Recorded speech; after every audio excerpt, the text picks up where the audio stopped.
Good evening, everybody, and welcome to F1 tonight. And this evening we are at the Gilles Villeneuve circuit here in Canada for race 7 of season 5. Racing will be getting underway shortly, so stay tuned.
Good evening, everybody, and welcome to F1 tonight. As I said a few minutes ago, we are here at the Gilles Villeneuve circuit in Canada on the fair island of Notre Dame. For those of you that are geographically get it right minded, that's on the St. Lawrence River. And we're just on the outskirts of Montreal. So we're ready for race 7 of this exciting season 5, and just going to run through some little notes here with relation to drivers. It looks as if we haven't got Kevin Van Delft or Stan Drumkoff for Williams this evening, so no Williams racing. No Miguel Tourney for Red Bull. I do believe John Doncourt for Renault will be in. A little bit of uncertainty whether he would, but I believe he is. And also Boy Williamson for Mercedes may not be taking part. Disqualifications, penalties to be served in Q1. Well, that's going to be for Seb Bogart in the Haas, and that's for the unfortunate incident last week in Monaco. For those of you that were watching, right on the final of the race, unfortunately there was a collision between Rob Mulderink in the Sauber, getting a little bit ambitious into one of the corners, took out Seb Bogart, but unfortunately Seb actually reset his car to the track, which is totally against the rules, and therefore he is serving a penalty this week and will be starting at the back of the grid. And there we see him there getting ready to disqualify himself. Incidentally, Rob Mulderink also did receive a reprimand, and for those F1 tonight aficionados, what happens is, first warning, you're warned and told not to do again. Second warning, you have a chat with the management as to what you can do, whether you can change that, and if you get a third warning, that's when you have to serve a penalty. So Rob Mulderink got 2 for 1 last week, so he is actually on his second warning, so he needs to be careful with regards to that. Having a look on here, it looks like with Seb Bogart we will obviously have 15 runners and riders in Q1, so they're all going out on track. Marcel France, Zalder, Hermans, Jake Where are we? JK. I'm saying JK. Jamie Collins. Sorry, I do apologise. Jamie joined us last week. Jamie Collins still in the pits. Marcel Dronig, he's out on track. John Muss is out on track. Boy Williamson is indeed in, so that's great for Mercedes. He looks like he's just about to come out on track. Marco Pullen for the Force India is in. Baz the Breen, or Bass the Breen for Renault is in. Peter Phillips for Toro Rosso. John Donkel for Renault. Damie Hartman. And Damie, at this moment in time, is leading the championship on 88 points, 20 points clear of Seb Bogart, who's on 68 points. So Damie Hartman is on track. Mark Stappers is in. Martin Parder-Cooper and sister Ferrari, the two Ferraris there. Looks like behind one another, probably going to give each other a tow. Rob Moldrink for Sauber. This is going to be interesting. Lot to gain here. And also Guido Airshine for Force India. So they're all out there at this moment in time. So we will have 16 drivers. Miguel Tawney, as I said, for Red Bull. Stan Drumkov and Kevin Mandel for Williams are the only drivers not participating this evening.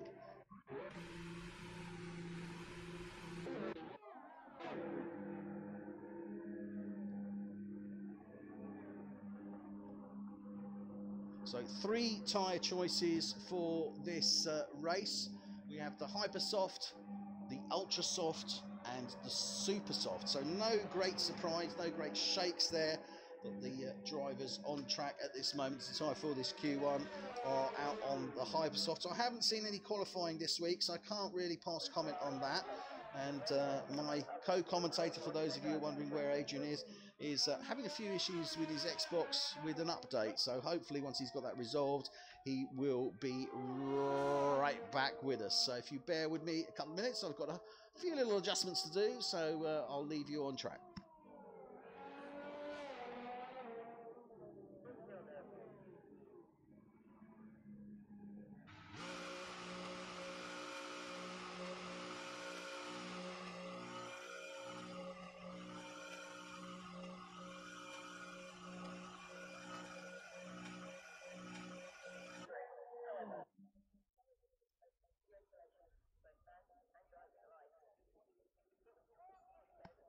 Okay, so all the drivers looks as if they're deciding to quickly get their wheels wet, but come back in, and they're all readying up for Q2.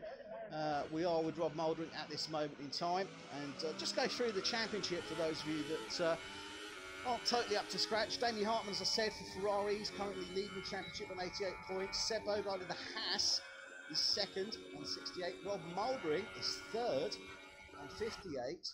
John Donkel is fourth on 57, and Baz the Breen is fifth on 53 points. So the top 5 there, and particularly the bottom 3 of those 5, are literally all within a handful of points each. And then we've got Peter Phillips, he's currently P6 in championship. Marcel Dronig, they're both on 38. Marco Pullen is on 29. Nicky Visser, 27. He's missed a couple of races, so watch out for Nicky. Guido Airshine on 26. Mark Stappers 22. Stan Drumkov 18. Martin Parder-Cooper 16. Marcel France 6. Zander Hermans 1. Miguel Tawney 1. Kevin Mandel, John Muss, Boy Williamson, and Jamie Collane. I now remembered how to pronounce it, so I do apologise for that, Jamie. Jamie Collane, obviously no points as he had his first race last week. So bear with me. Let me see if we can get Adrian in, or if he's ready as yet.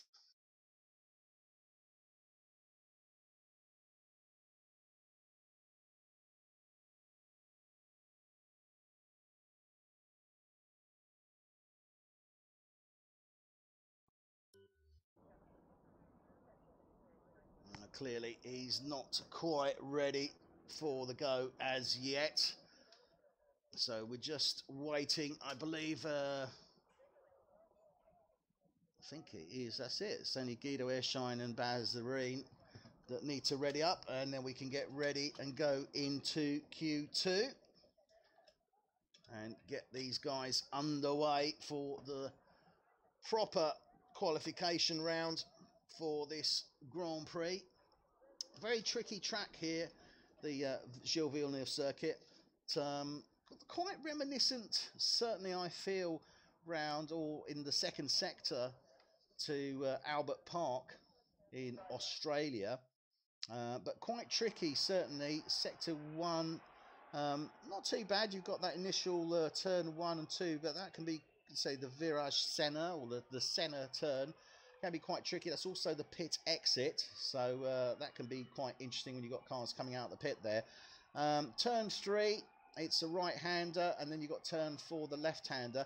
Got to watch on the camber on that, obviously, but then as you're coming round 4, very high speed round turn 5, and that's when you're coming into the middle sector 2. So that's turn 5, 6, 7, and that's what I was referring to, sector 2. Very reminiscent to Albert Park once you get round turns 5, 6, and 7. So very similar layouts. You then have turn 8, the droite de casino, or the casino turn. That brings you down to the hairpin or l'épingle, which is turn 10. Brings you back down onto the straight. You've got the DRS on the casino straight there, leading you down to the final chicane of turn 13 and 14, and then obviously on the exit of turn 14, the infamous, the famous Wall of Champions.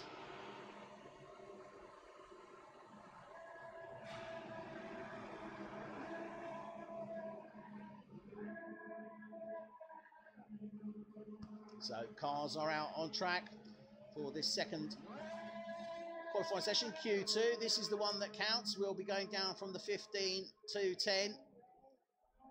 And as we can see, a bit of varying strategies there. Hypersoft and Ultrasoft. And interestingly enough, John Donkel going for the Supersoft. So clearly, John is keen to try and see if he can get a fast lap in, and I believe Marcel France was the first man out on track. He's currently on his out lap. Yep, looks like he is. So we'll stay with Marcel France while he goes on his out lap and see how he responds in this first run here on Q2.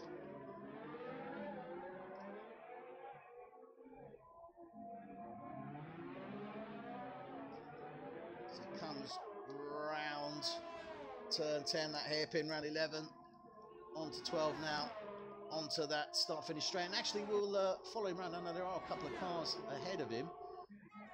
So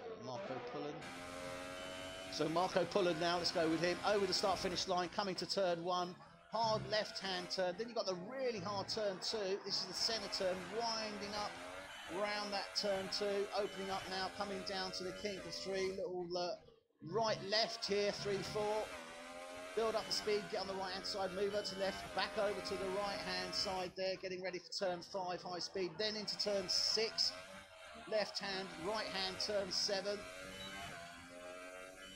building up the speed now. You're coming to a final little chicane, little right left, 8, 9 here, bringing you down out of sector 2 into sector 3, down to the hairpin turn, l'épingle here.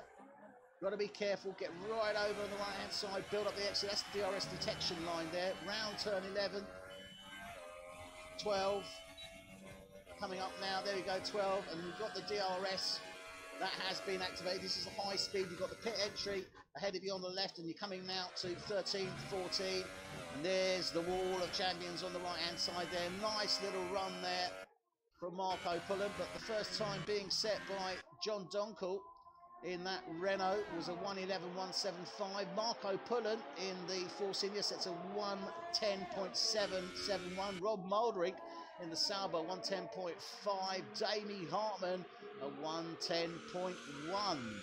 So certainly great time there from John Donkel, I think, on that Supersoft tyre. He's only 4/10 off Marco Pullen on the Ultrasoft, although he is a full second behind Damie Hartman on those Ultrasofts. Guido Ershine, he's on the Hypersoft.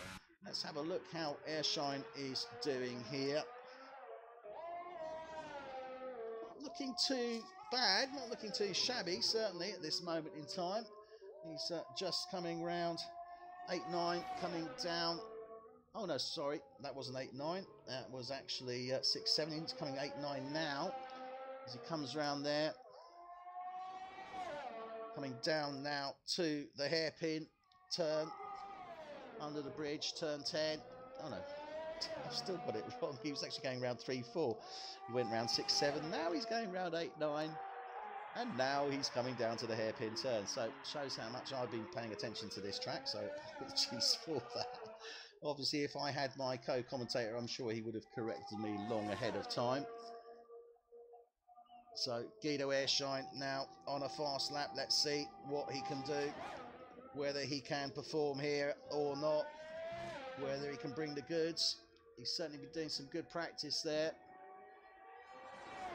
And he sets a 1:10.203, and that is exactly the same time as Boy Williamson in the Mercedes. So 1:10.203 from Boy Williamson and Guido Airshine. Interestingly enough, though, Boy Williamson was on the Ultra Soft and Guido was running on the Hyper Soft. So he was running on the faster tyre. So that bodes well for Boy, certainly. And Davey Hartman still leading the way. He was on the Ultra Softs as well. Guido, the first Hypersoft runner to actually get into that top 5. Let's have a look through the rest of the pack. It looks like we've got a yellow flag. Sector 3 there. But, Martin Parder Cooper, he said a 1:11.328. So still to set a time, Mark Stappers, and let's run on board with Mark Stappers in the Sauber.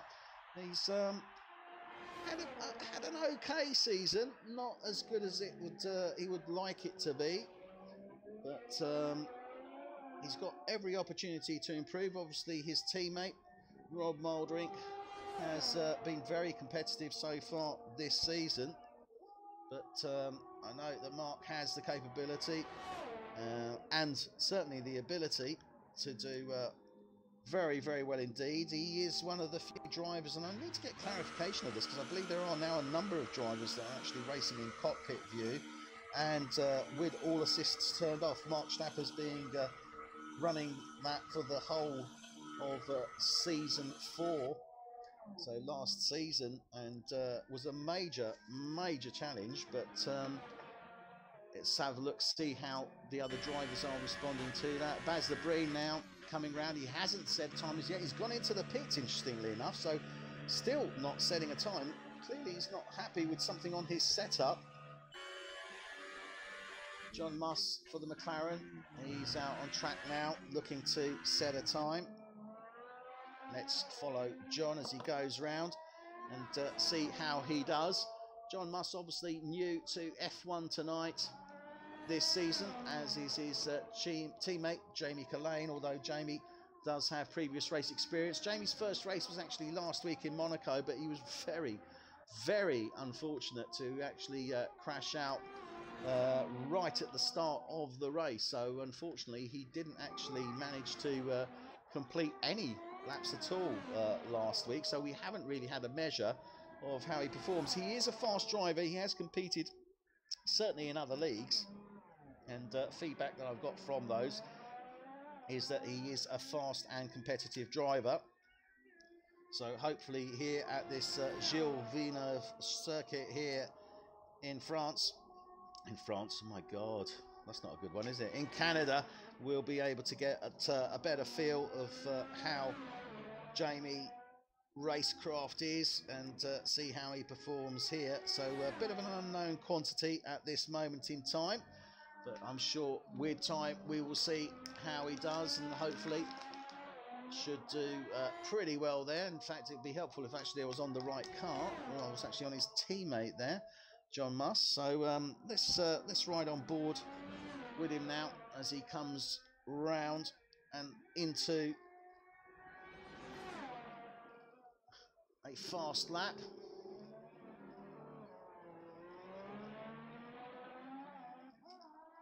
So at this moment in time, Mark Stappers, Peter Phillips, Baz Lebreen, John Muss and Jamie Collane still to set times.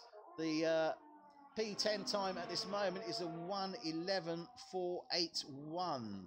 Now, I would suspect that that is likely to fall, and I would expect that to probably go down to the mid 110. So it could be Marco Pullen, could be in the danger zone once these guys have set the times. We will see.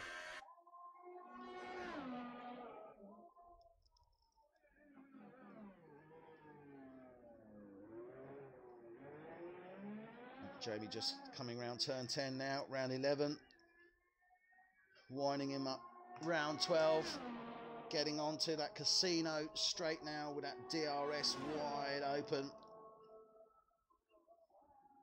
Into turn 13, 14. Watch out for the wall. Not set a time as yet, so that wasn't his outlap. So he must have gone over the track limits there, which obviously cancelled out his run. In the meantime, though, we've had times set now by Peter Phillips, so he's done a 1:10.7, so that puts him into P8. John Donkel drops down to P9 with that 1:11.175. Martin Pardakupo 1:11.328. Marcel France 1:11.461. Mark Stappers 1:11.958. John Muss in the other McLaren 1:12.235. So only as the Breen and Jamie Collane here to set times as yet for this queue. We've got coming up to 4 minutes remaining, so it's going to get pretty tight. I think I may have called that wrong there with regards to the drop zone, because at this moment in time that drop is sitting at 1:10.8, so not quite at the mark that I was looking at with 1:10.5. Although saying that, I think that Marco Pullen may have set a faster time there, but certainly into the 1:10s. 1:17.738 is the current mark. Let's see what the drivers can do with regards to that.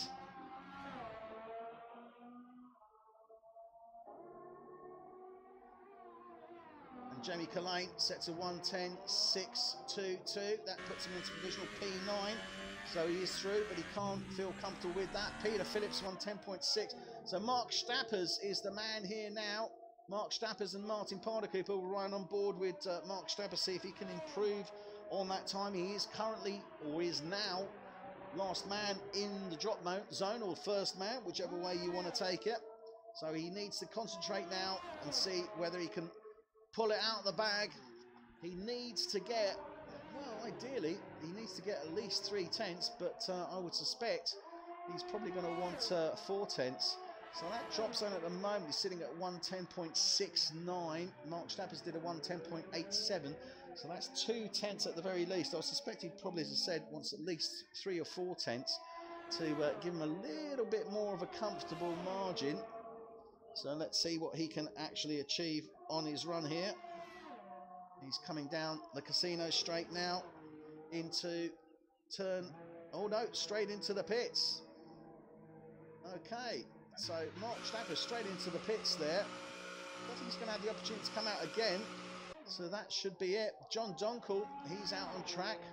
He has come off those super softs and gone on to ultra softs. He's on a outlap at the moment. He's got time to get those tyres warmed up. Clearly his thoughts there with going on to the super soft, giving the ability to go a bit deeper into the race, but he's gone for the next best, and that's a lovely little shot there, I've got to say, coming around turn 10. I've not seen that wheel shot before, but quite like that. So comes round 10, 11, round 12 now, onto the casino straight, rapidly approaching the chicane now. 13, 14. So he'll be starting his fast lap now, and that's actually right on board with him. So round turn 1, right hand, turn 2, got to be careful not go over that line as well from the pits. 3, 4 there. Round turn 5, long turn 5, got to watch that on the exit, coming down to 6. Round 7 now, wind it up again, long straight here, winding up, but he's actually not running at top speed there. Looks like he's only sort of, he's not really pushing it. Whether he's building up his ERS, I think he might be replenishing his ERS actually. Because he's got time to do one more run. It's going to be very close to the mark. And Damie Hartman still on that P1, 110.187. Boy Williamson, 110.03. Guido Airshine still there as well, 110.03. Marcel Dronig, 110.289. Zander Hermans, a 110.4. Good run there from Zander. Rob Mouldrick, 110.5. Baz Debris, he's done a 110.555. Marco Pullen, a 110.577. Jamie Collane, a 110.622. Peter Phillips, a 110.690. As we said, Martin Parder-Cooper, he's 110.7. Mark Stapper's 110.8. Oh, Martin Parder-Cooper facing the wrong way there, it looked like, on the pit exit. So, don't know if he lost it round that turn too. But John Donkel and John Muss has gone out. So John Muss, I think, has just decided to progress to the next session and call it a day. So he'll be starting in P15. As we know, Seb Bogart will be starting in P16, row 8.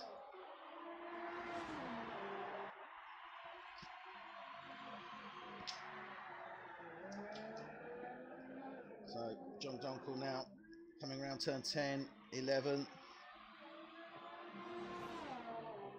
into 12.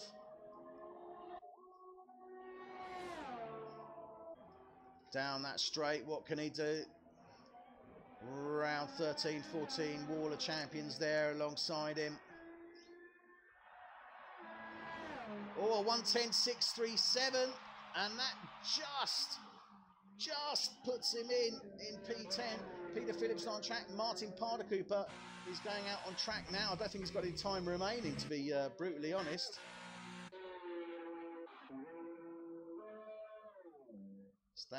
Mark Stapper's in, so I think that's it actually. And Jamie Collane is out on track. And Jamie Collane's done a 109.951 on those hypersofts. God, how did I miss that? I was too busy looking to see what happened. Jamie Collane smashes Q2 there with a 109.951. Well, we said he was an unknown quantity.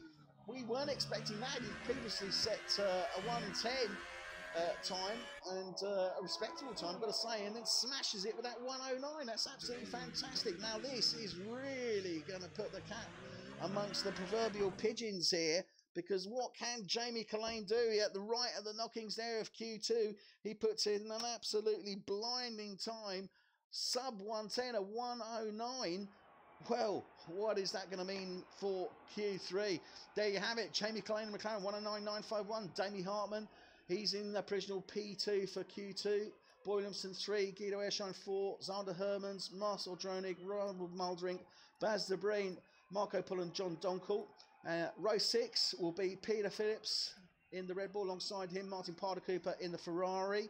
Row 7 will be Mark Stappers in the Sauber, alongside him will be Marcel France in the Red Bull. And in row 8 will be John Muss in P15 in the McLaren, and alongside him will be Seb Bogart in the Haas, who has been served, or has served his penalty. So here we are now. This is the Q3 top 10 shootout. Who will take that pole? And we've seen a little bit of a surprise there, certainly from Jamie Collane. And does this mean that we can expect more from this McLaren driver? And if so, what can he do in this final Q3 session?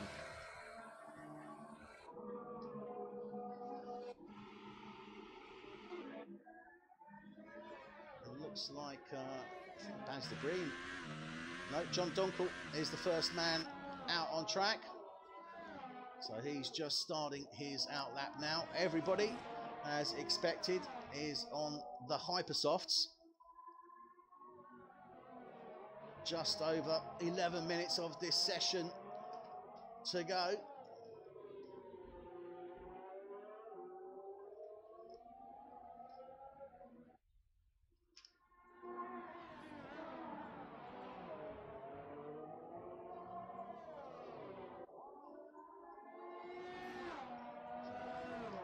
Two Renaults there actually are nose to tail, so Baz the Breen is actually ahead of John Donkel. So we'll ride on board with Baz the Breen for his fast qualifying lap.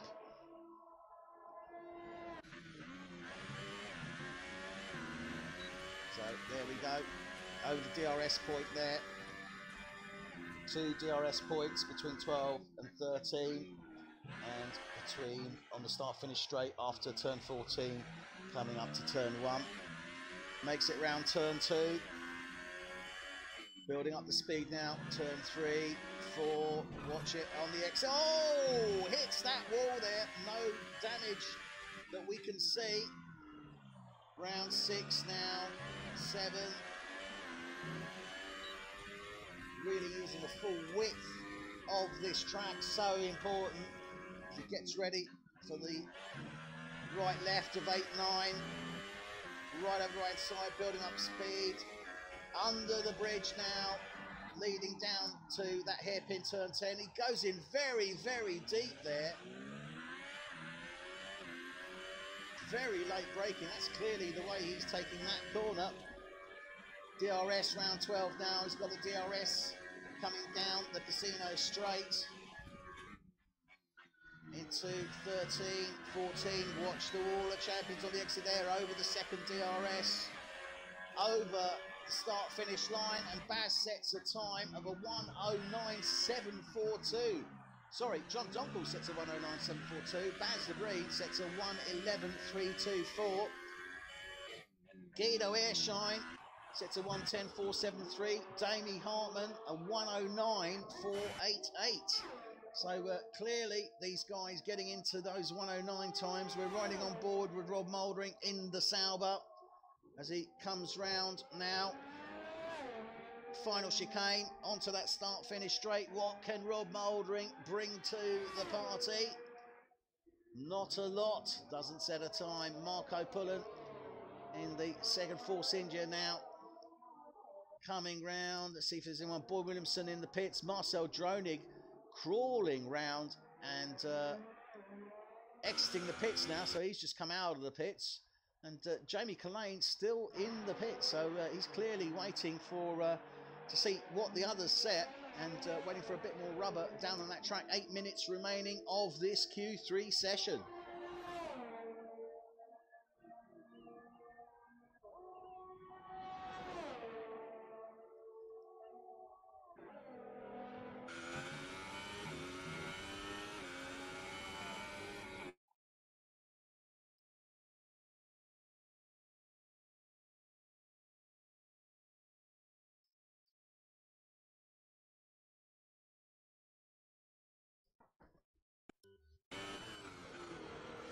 So just checking here with my co-commentator.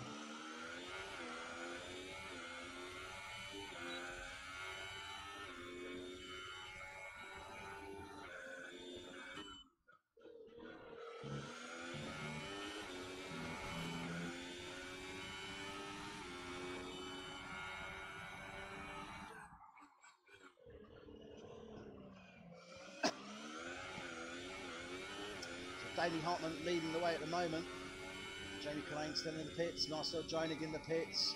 Boy Williamson's on his out lap. Marco Pullen's done 2 laps on those hypersofts. Don't want to go too long on those, as has Guido Airshine. And Damie better that time.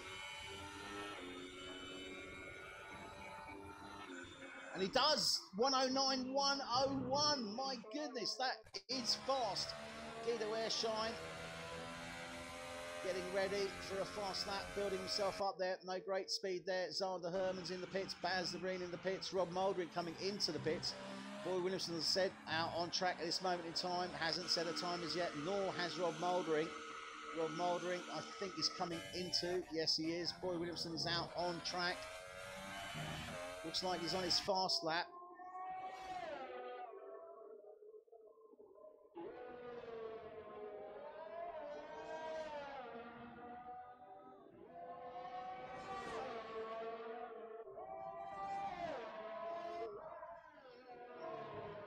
So hopefully we should have Adrian VIII, commentator, in for the start of this race.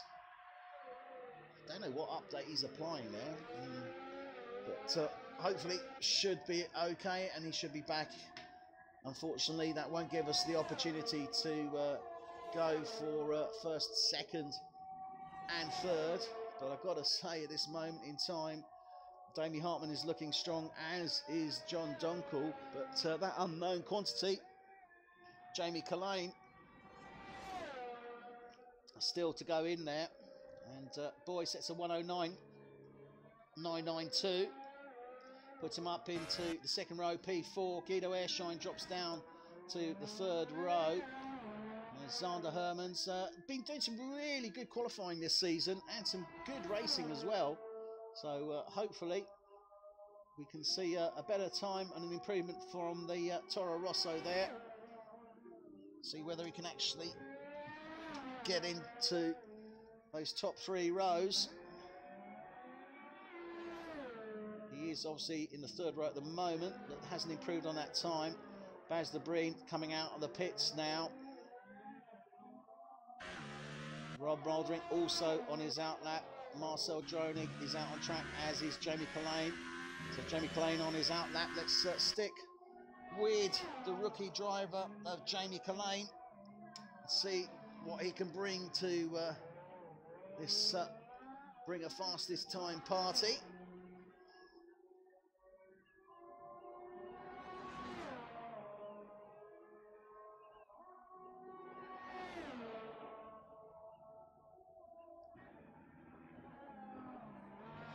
So he's getting ready. Ooh, just by a whisker on the wall of champions there. I don't think he actually made contact. So into turn 1, and let's just ride on board now with him and see how he does.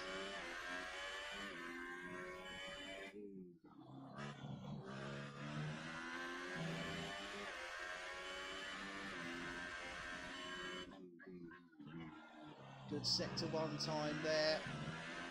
Fortunately, don't have Adrian here to tell me where that's the fastest sector 1 time or not. I wouldn't have thought it is. Approaching the end of sector 2. Yeah, not bad at all. What can he do now on this final sector? This is where it counts. Can he pull it out of the bag? Can he get that fastest time as he did in Q2? He's the only man to break the 110 in Q2. Can he break the 109 in Q3? That's the question that is on everybody's lips at this moment in time. He is looking very good. Still going to be a 109.673. That puts him in provisional P2. So a little bit wobbly on the exit there. Decided to abort. He's got to get going. Obviously he'll get disqualified, but a great result there. Rob Mouldering comes in with a 109.288. So beats him by 4/10. So at this moment in time, we're looking at Damie Hartman for P1. 2 minutes remaining of this session. Damie Hartman is currently P1. Rob Mouldering in the Sauber, P2. Jamie Collane, the rookie driver, is in row 2, provisionally P3. He will be alongside John Donkel in the Renault. Marco Pullen is provisional row 3 in P5. Zander Herman's alongside him in P6. Row 4, Boy Williamson, currently in a Mercedes. Guido Airshine will be alongside him in the Force India. And row 5, Marcel Dronig and Baz de Breen. But Baz just not being able to get it together at this moment in time. We've got 1 minute 20 of this Q3 session remaining.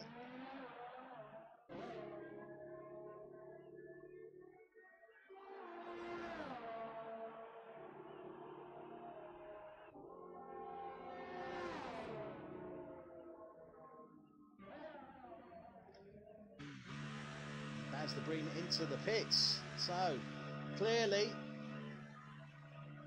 that is it for Baz de Breen. He will be starting in P10. Bit disappointing for him there. So all the places still stand 40 seconds now remaining of this queue. Remember, those that are out on track will obviously be able to complete their lap, so this could all change in the next 60 seconds.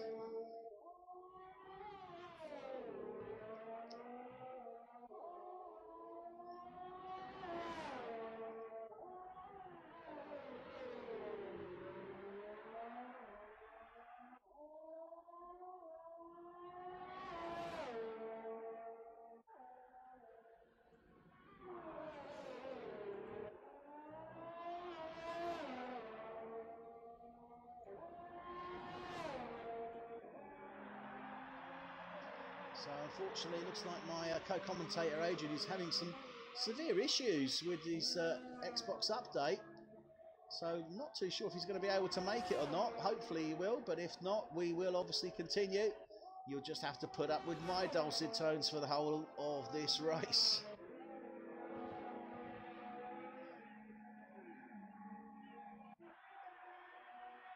So 70 laps is the duration of the race. Damie Hartman sets a 109.052 just to seal the deal for that P1 position.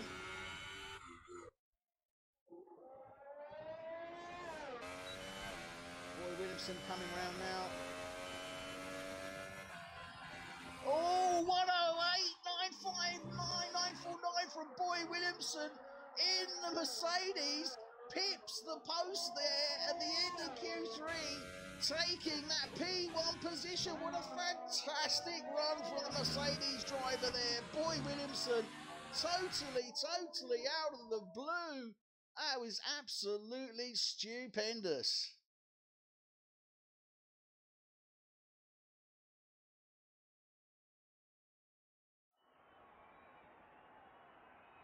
Well, that has got to be fantastic qualifying session.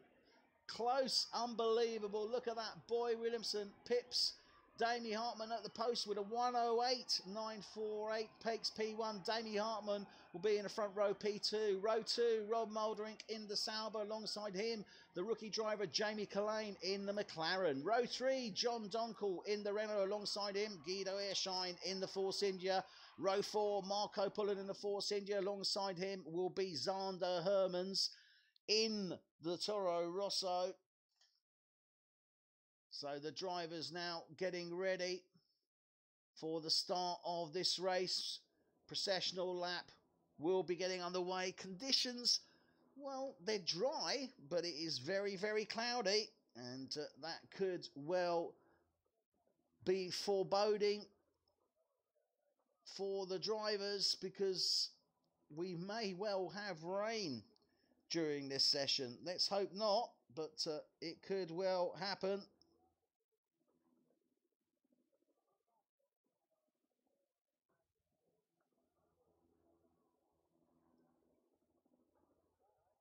So the drivers getting their setups ready, getting themselves geared up in preparation for the start of this race.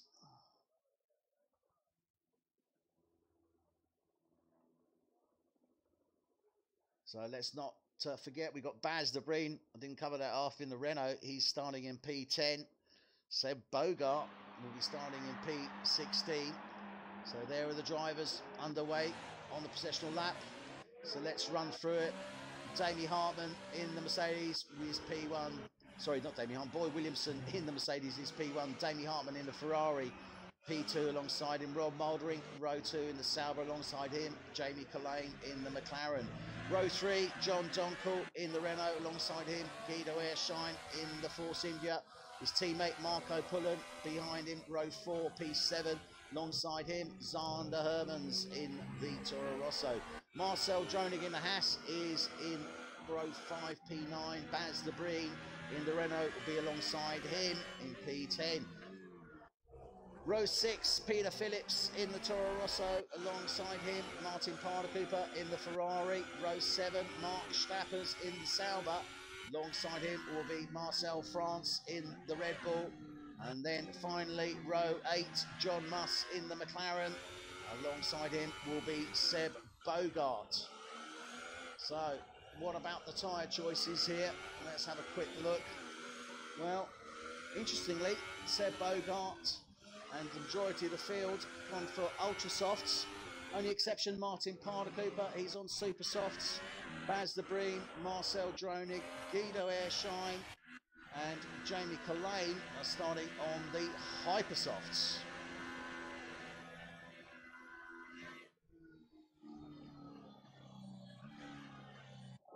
So the drivers coming onto the starting grid. We'll go on board with Seb Bogart, last man on the grid, and then we'll go to the front of the grid for the start of this F1 tonight, season 5, race 7. And this is the Formula One Canadian Grand Prix here for F1 tonight. Seb Bogart coming into his box now. So the drivers are ready. The lights are on and we are off for the start of this F1 tonight Canadian Grand Prix, and immediately Rob Muldering getting between the Ferrari and the Mercedes there before they even get to turn 1. Jamie Collane fighting through in the McLaren, but Guido Airshine and also John Donkin very close in behind. Damie Hartman takes that lead from Boy Williamson. Boy Williamson drops into P2. Rob Muldering is P3. Jamie Collane 4. John Donkin 5. Guido Airshine 6. And Guido trying to make the move on John Donkin here. Can he do it? No, he hasn't quite made it. Yes, he has. He's got past John Donkin. Good one there. So, Marco Pullen is coming through P7. Zander Hermans. Everyone looks as if they're through. Seb Bogart already moved up 3 places from 16 to 13. Martin Parder-Cooper has dropped down 2 to 14. Marcel France and John Musk both dropped down 1 respectively. Seb Bogart now got past Mark Schnappers up to P12. And he's really charging through. He's got Peter Phillips now as they come down to turn 10. And his old teammate Baz the Breen in his line of sight here. He's really pushing through. Oh dear. And a collision there. Looks like Mark Strappers or Martin Parder-Cooper went off, and Mark Strappers had to go offline there. So a bit of an incident there in turn 10. Martin Parder-Cooper dropped down 2. Oh, Guido Airshine, John Donkel's taken that place back from Guido Airshine. Guido Airshine back into the P6 there where he was before. Jamie Collane stays in 4, Rob Muldering 3, Boy Williamson 2, and Damie Hartman is leading the way. Let's have a quick look here and familiarise ourselves with the tyre choices here. So all on the ultra soft part from Jamie Collane. So Jamie will be coming in before the rest of these guys. Important for him if he can to try and get ahead of them. If he can, I mean, I would think that Hypersoft we're probably looking maybe 10 to 15 laps. Bear in mind that he has obviously set a qualifying time on that as well. So he's probably got another 12 laps maybe. 12 laps total remaining on those tyres. He's already done 2 and coming up for his 3rd one. So Damie Hartman leads the way. Boy Williamson is in 2nd, but he's only 9/10 off the back of him. Rob Muldering is out of DRS, just over a 2nd behind Boy Williamson. Jamie Collane is within DRS though. DRS not enabled yet. It will be for this 3rd lap. So as soon as they start lap 3, we will see them on the DRS when they come back down that casino straight. And then we can see what difference that makes. John Donkel, he's a couple of seconds, nearly 3 seconds off the back of Jamie Collane. Guido Airshine, 1.5 seconds off the back of him. Marco Pullen, he's only 3/10 off his teammate. So could Marco Pullen be looking to make a move on his teammate Zander Hermans? He's only 6/10 behind the pair of them. So still very, very close in this field here. Let's watch this midfield battle here for P7. Marcel Dronig in the mix there, right behind Zander Hermans, Marco Pullen and Guido Airshine. So a real fight going on here, as I say, for this P6, 7 and 8.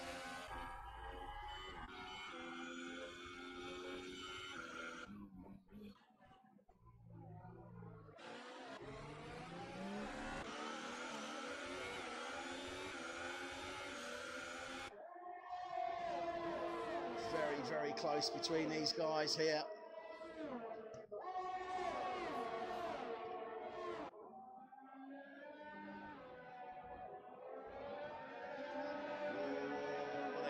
round safely.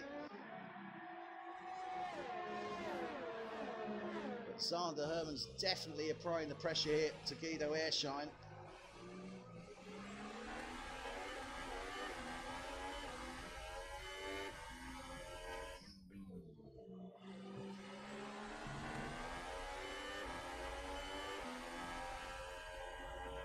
So the field's opened up somewhat, but this is the fight that's going on at this moment in time.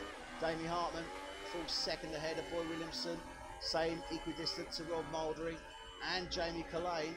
So top four all within. Oh, look at this! And Zander Herman's looking to try. Oh, and he's side by side with the Force India of Guido Airshine and sneaking in there as well.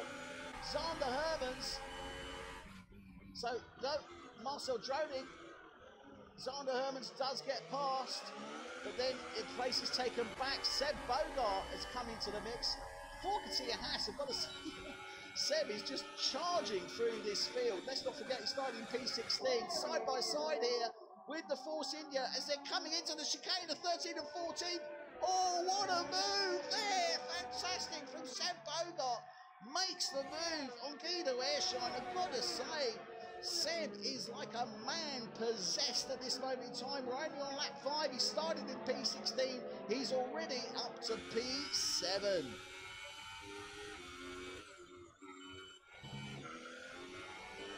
Second time penalty for Boy Williamson there. He's pushing the limits. Rob Mouldering is within DRS now of Boy Williamson. What can he do with that? And Seb Bogart closing in on Marco Pullen as well. Let's keep an eye on that, but run on board with Rob Mouldering as they're coming round 10. Remember, he's going to have that DRS. And there is that detection point. He is within that detection point. He's only 5.3. 0.5 of a second. He's got the DRS now. Boy Williamson does not, and Boy is defending as best as he can.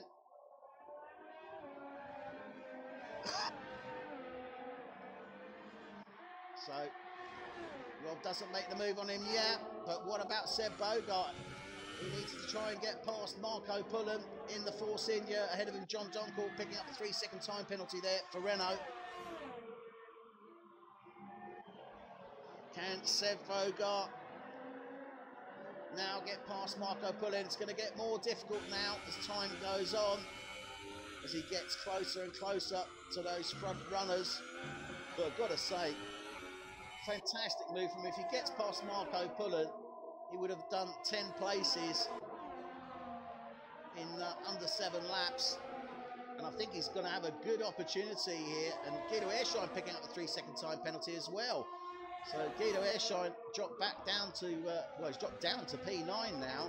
Zander Herman's overtaking him, and Marcel Dronig now as well. So Marcel Dronig makes the move on him. So Guido clearly not having much fun now on those hypersofts. Seb Bogart is lining himself up. It's 3/10 off the back of that Force India. Let's go on board when he makes the move. Pretty easy, I've got to say. But oh, and he cuts the corner. He's going to have to get that place back or get a penalty.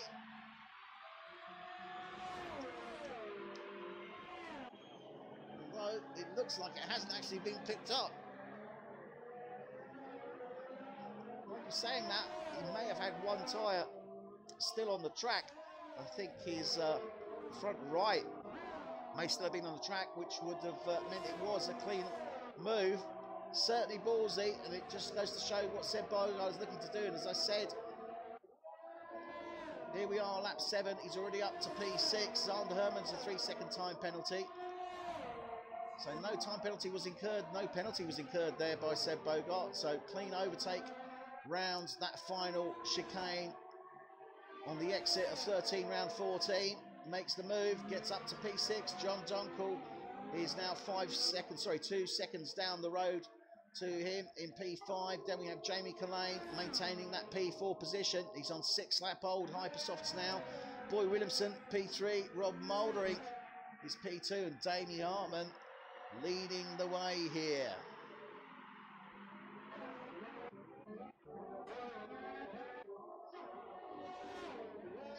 Phillips in the Toro Rosso. He's closing in on the back of Marcel Dronig. In the meantime, we missed Guido Airshine taking that place back, or either Marcel Dronig dropping back. I think that may have been something on the actual track itself.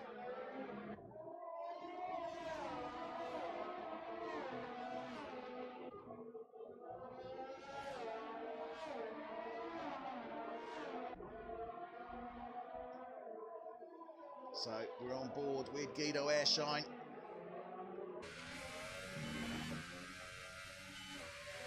Currently sitting in P9.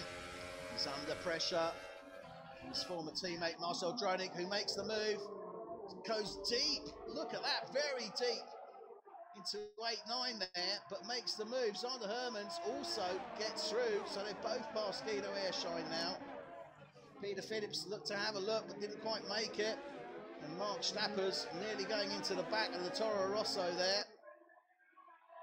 So not too sure what the issue is with Guido. Whether it's those tyres or not too sure what's happening there. Seems to have some sort of loss of power. Easily makes the move, Peter Phillips, and straight there. So I don't know. He seems to have a lack of power. So I don't know if he's got an issue with his power unit. Seems a very easy overtake by Peter Phillips and the Toro Rosso before they got to that final chicane. So let's go. Zander Hermans closing in on the back of Marco Pullen now. So they're coming round sector 2.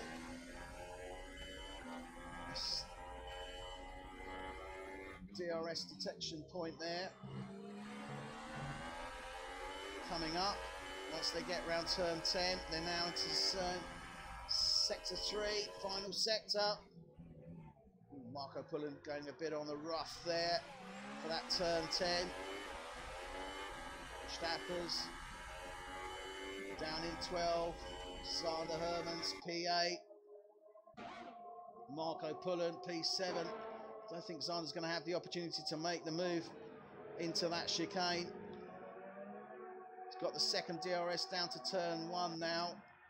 Can he do anything with that? Very tricky, that DRS. Got to be so close to really get anything out of it. Marco Pullen, he's in P7, under pressure, as we said, from Zander Hermans. John Donkel's P6, and he's closing in on Seb Bogart. So Bogart obviously made the move on him, getting up to P5, and Seb is just charging us through this field. Lap 10, he's already moved up 11 places, starting in P16. His next target now is Jamie Collane. He's 2.3 seconds down the road to him, and Seb Bogart already opening up a gap to John Donkel. He is absolutely steaming through here. It's a phenomenal drive from him.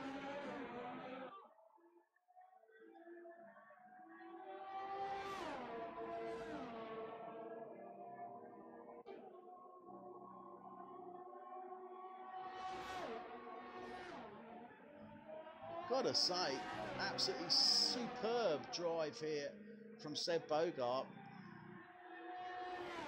He is 4 seconds, just under now, off the back of Jamie Collane. Jamie is just over 2.5 seconds off the back of Boy Williamson in P3.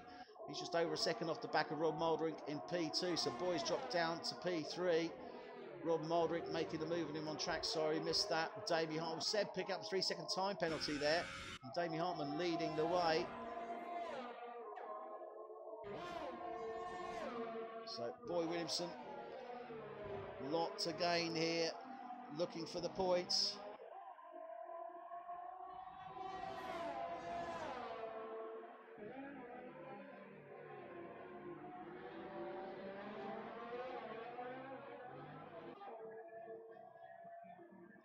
So Boy Williamson, P3, trying to get in as close as he can to Rob Muldrink. Made the move at him on the previous lap. Can't quite get there yet, but he's certainly closing down on that. Jamie Collane now is 3 seconds off the back of them, but look at that, Seb Bogart. He was 4 seconds behind Jamie a lap ago. He's now 3.2 seconds behind him as they start lap 12. What a fantastic run from Seb Bogart, have to say. Now within 3 seconds, he is really pushing the limits here.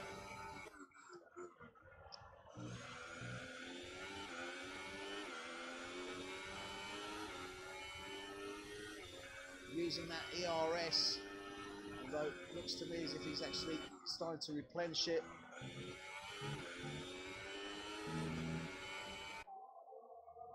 John Donkel in P6, 2 seconds off. Sander Hermans for Marco Pullen, though. He's closing in, but Peter Phillips is right on the gearbox here of Marcel Dronig in the Haas as they're coming through Sector 2. Round turns 8, 9, down into Sector 3, turn 10 now. And can Peter Phillips make this work for him now? He's within 6/10 of that Haas. He closed that gap now with that DRS. Can't quite.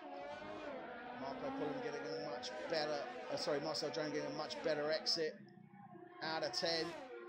Made up the difference, negated that gap that Peter Phillips had to him. And Guido Airshine now starting to close in on the back of Peter Phillips. Clearly that power issue he had being resolved.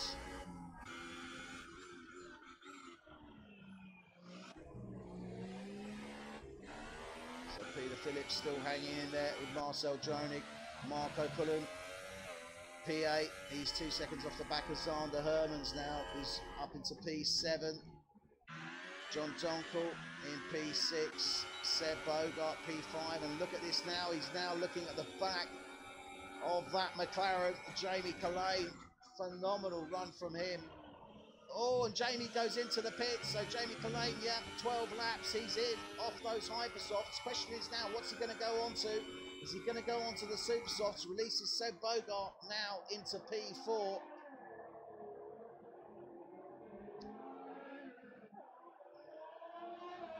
Where will Jamie come out? He's gone on to another set of Ultra Softs, and he's coming out in P8. Sorry, P9. So P8, sorry, yeah. He did make that move, obviously, on Marcel Dronig. So that was on the exit. 3-second time penalty for Boy Williamson. So Jamie Collane pits, first man in the pits, comes out onto the Ultra Softs. So 12 laps he went on those Hypersofts. Dronig on Hypersofts. Guido Airshine on Hypersofts. They're still out on track on 13 laps. Martin Pardecooper, it's looking solid though. He's on the Supersoft, so once these guys come in, expect Pardecooper to, I would suspect, probably move up into a podium standing actually. So keep an eye on the Ferrari driver of Pardecooper, because this could get very, very interesting from him indeed. Baz de Breen though still down there in P14, not really having a great race of it this evening, but knowing Baz, I know that he can come back from a challenge. We're on lap 15 of 70. This is F1 tonight, and we are here, season 5, race 7 at the Gilles Villeneuve circuit for the Canadian Grand Prix. And leading the way at this moment in time, we have Jamie Hartman in the Ferrari. Got pipped to the post in qualifying for that P1 position, started P2, immediately took the place back from Boy Williamson and has maintained it all the way through. He's now got a 5.5 second lead on Rob Muldrink in the Sauber, who's in P2, started P3, made the move on Boy Williamson.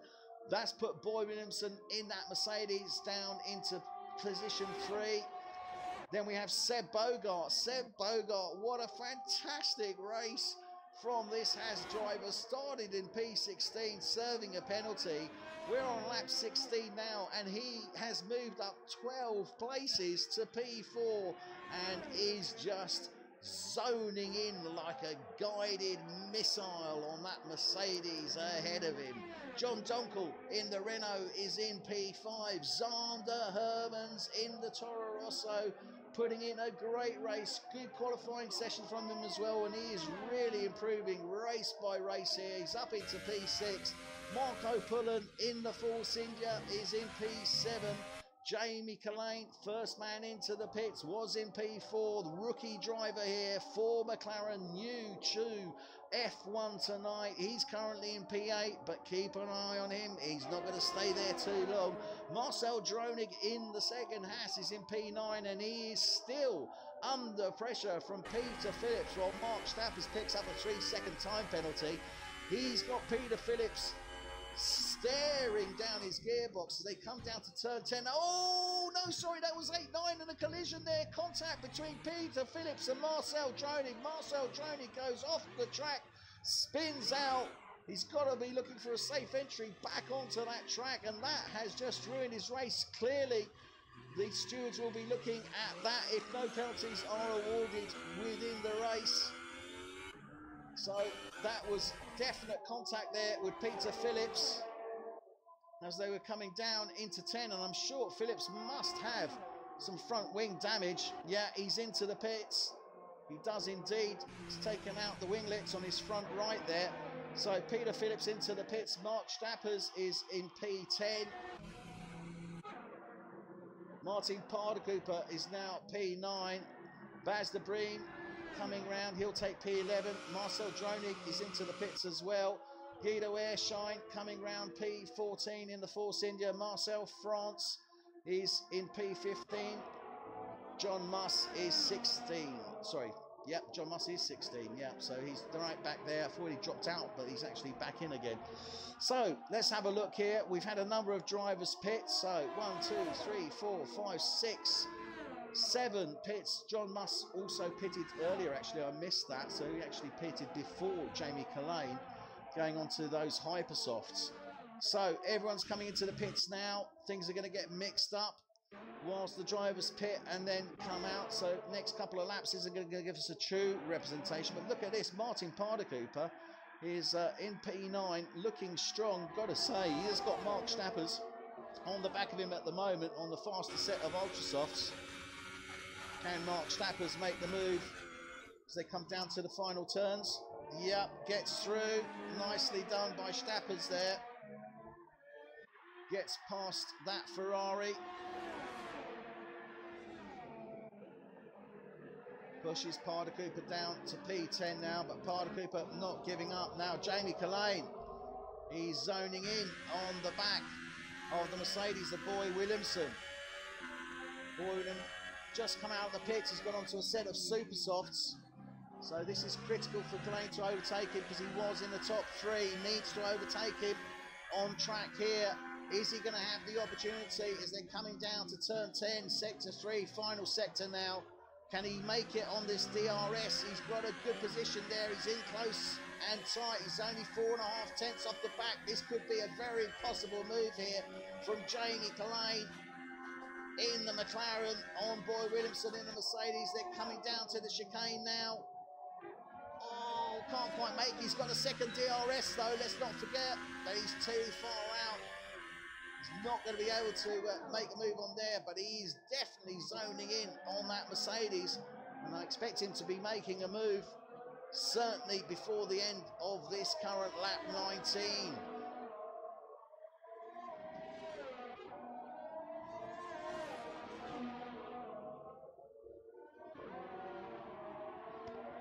So Zander Hermans is moving up the field as well. Now he's up to P5.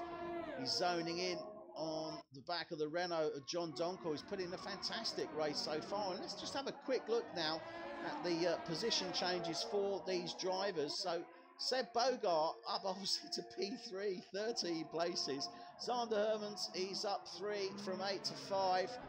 Boy Williamson, he's down 5, started P1. Jamie Collane down 3, and Marco Pullen down 1. Let's not forget though, Jamie Collane and Boy Williamson have both pitted, and not everyone has as yet. Mark Stappers is up 4 from 13. Martin Parder-Cooper up 2 from 12. Down 1, Basterbreen not having a great one, as I said, started in P10. Guido Airshine down 6. Peter Phillips down 2. Marcel France stays where he is in 14. Marcel Dronig down 6. John Musk down 1. And Damie Hartman, well, he's up 1. Started in P2. And really fantastic job from him, has to be said. Maintaining this lead now is what he wants to try and do. He did start P2, but the other drivers have pitted. He hasn't pitted as yet. He's on 19 lap. Old Ultra Softs. How much deeper can he go? Rob Mouldering is behind him. Same age Ultra Softs as is Seb Bogart and John Donkel. So now it's the battle of the Ultra Softs. Who will stay out the longest? Let's not forget we've got Boy Williamson, who's gone on to those Super Softs. Interesting call. He's obviously looking to try and get a much deeper in this second stint. And Jamie Collane is only, well, millimetres off the back of him now. Yep, and Jamie Collane does make the move before they get down into the chicane of 13-14, using that DRS. But Boy Williamson is looking to come back. Round turn 1, let's go on board. Now he's got John Donkel ahead of him, Collane, so this is going to slow him down a little bit. Boy Williamson is still in this fight, but Jamie Collane now is on the gearbox of John Donkel in that Renault. He's concentrating on him. He's obviously aware that he's got Boy Williamson in behind him, but he needs to make this move on Donkel and hope that Boy Williamson does not do the same.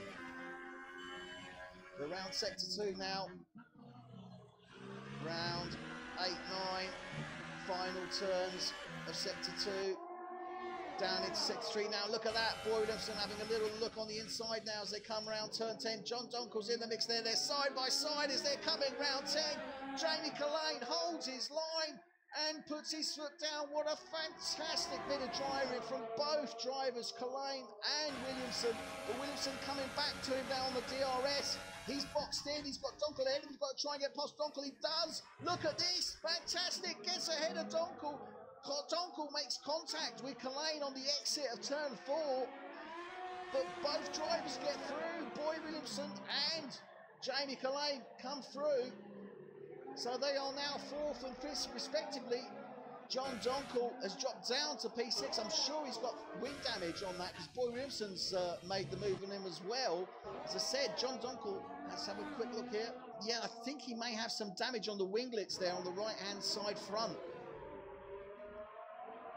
Yeah, I think he's missing some, so he may well have to come in for a nose there, but it was a fair move. It was just John Donkel was... well, he didn't really have anywhere to go. A little bit boxed in there, but that's the name of the game. I'm coming through.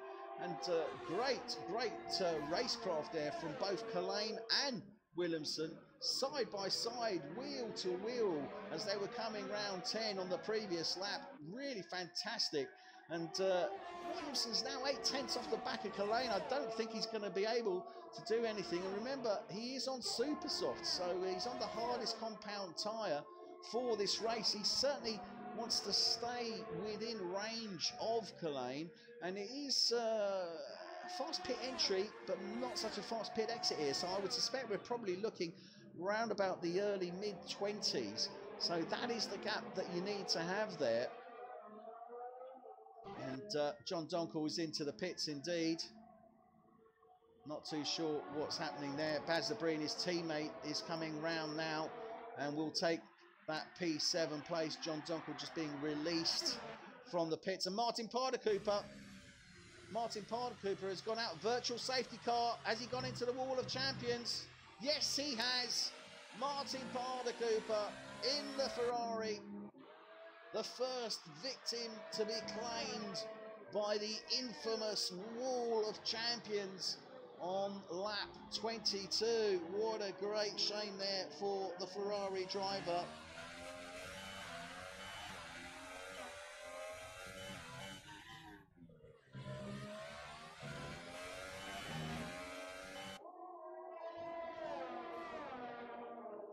So this obviously has now been released. Virtual safety car is off. We are back under racing conditions now.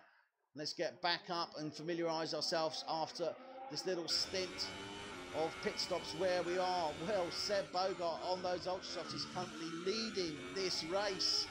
What a fantastic, you wouldn't say it, 16 to P1 in 24 laps. Phenomenal racing there from Seb Bogart, but he is going to have to pit. Those Ultrasofts are not going to last much longer, and he's looking very, very wobbly indeed. Damie Hartman in the Ferrari will obviously then assume that P1 position, putting him back where he certainly feels he should be. Rob Mouldering will obviously, he's in P3, he'll go up to P2.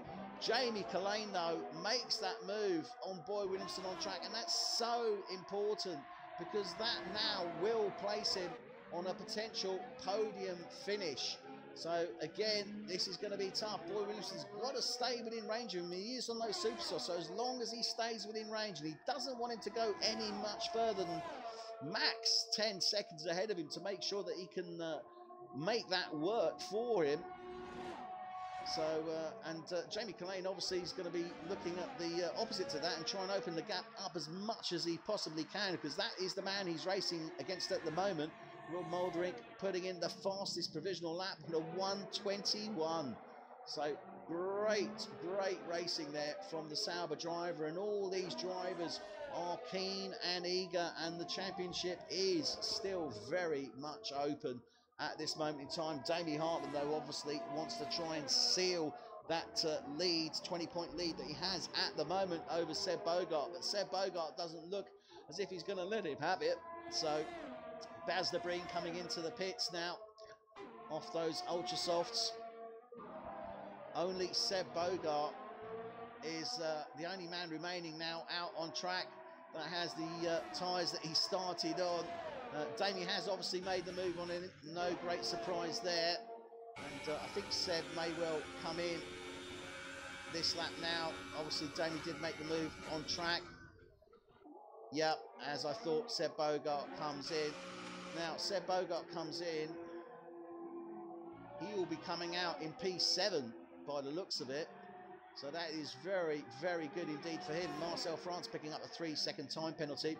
So there we have confirmation. Damie Hartman gets back into P1. Rob Mouldering is in P2. Jamie Collane, the rookie McLaren driver, is in P3. But Boy Williamson is not letting him get away.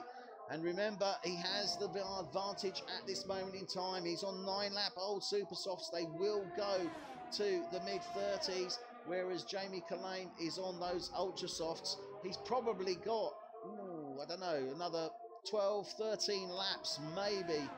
Oh, well, that would be pushing it, actually. He's probably nearer to 12 laps remaining on those tyres. So he has to make the most of it. He's got to try and get as far ahead as Boy Williamson as he possibly can. And the question then is what set of tyres is he going to go on? Because if he comes in 12 laps time, that's going to be lap 38. That means there's going to be 32 laps remaining. I got a sneaky suspicion he's looking to go onto a super soft run to actually finish this race. That said, it is important more than ever now that he does open that gap to Boy Williamson. But Boy Williamson is staying respectable and under 2 seconds to Jamie Collane at this moment in time. So that is going to be the fight for P3. That said, though, Seb Bogart, well, he's already charged through the field. He's gone on to another set of Ultrasofts there. So again, he's looking to go round about to lap 50. And could it be that he might be looking to go onto a set of Hypersofts? Who knows? Only time will tell, but Seb Bogart is certainly going to be in the mix.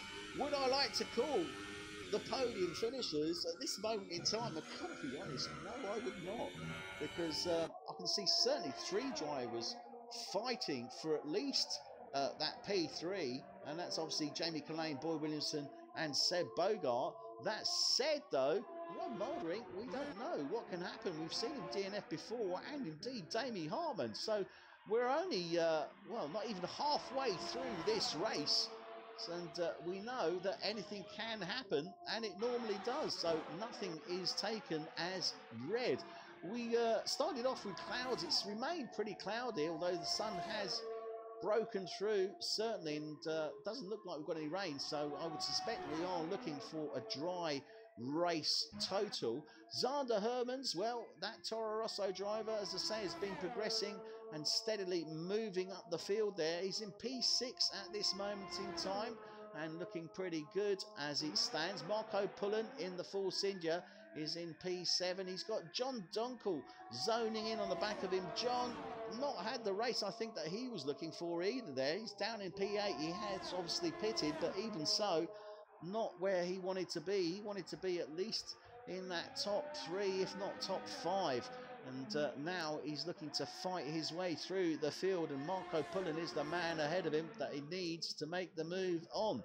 Guido Airshine, he's down in P9. He's 14 seconds behind those guys. Peter Phillips is zoning in on him as well. Oh no, Peter Phillips is into the pits now. Marcel France in the Red Bull is in P11. Baz de Breen, sorry, is in P11 now, because obviously they've gone past Peter Phillips. Marcel France is in Baz de Breen is in P10. Marcel France is in P11 because Baz de Breen just made the move in him round turn 2. Marcel Dronik in the Haas is in P12. Mark Stappers in the Sauber 13. Peter Phillips into the pits. He will be 14. And John Muss, currently out on track, will be 15 and stay 15. Damie Hartman is rapidly approaching the back marker now of John Muss, and I should think within 2 or 3 laps will probably be on the back of him. He's in that P1 position. He's on 7 lap old Ultrasofts, as is Rob Mouldering, so those two obviously battling it out there between themselves. Jamie Collane is in P3. He's just under 8 seconds behind those front runners, and he's got Boy Williamson still keeping up close to him, certainly within visual distance, and only just under 1.5 seconds. So Boy Williamson is doing very well indeed on those supersofts. The question I have is he pushing them too hard? I don't think so, because he's not in any dirty air there, so should be okay. Seb Bogart is closing in on these guys now, and he has charged through this field, certainly on the first stint here of this race. I mean, what a fantastic race Seb has put in. He's already assumed P1 position, albeit provisionally, and I really think he is aiming for that. But how is he going to achieve it? He's done 2 Ultrasofts runs. Let's remember, he went 23 laps on those previous Ultrasofts. If he can maintain that, he would go to 46 laps, and that would mean that there would only be 24 laps remaining of the race. Could he then look to maybe go on to a Hypersoft? Might be pushing it. I think what he's looking to do is go maybe for a quick stint on these Ultrasofts, maybe go on to a set of Supersofts and actually come in before the 23 laps are up. He might well just push it, maybe come in around about 15 laps, which would be 35 laps remaining, and then go on to a set of Supersofts. Well, as I say, these are only my thoughts and ideas, but anything can happen, and when it comes to strategy, you normally see anything does happen. But got to say, Seb Bogart, great strategist, as is his former teammate Baz de Breen as well, and Baz is not having a great race, as I say. He's down in P10 at this moment in time. So where are we looking? Boy Williamson is now closing in on the back of Jamie Collane. He was 1.4 seconds off the back of him. He's now 5/10. So is he looking to try and make that move on track on Collane? If he can, that'll be absolutely phenomenal, and it would certainly give him a secure position.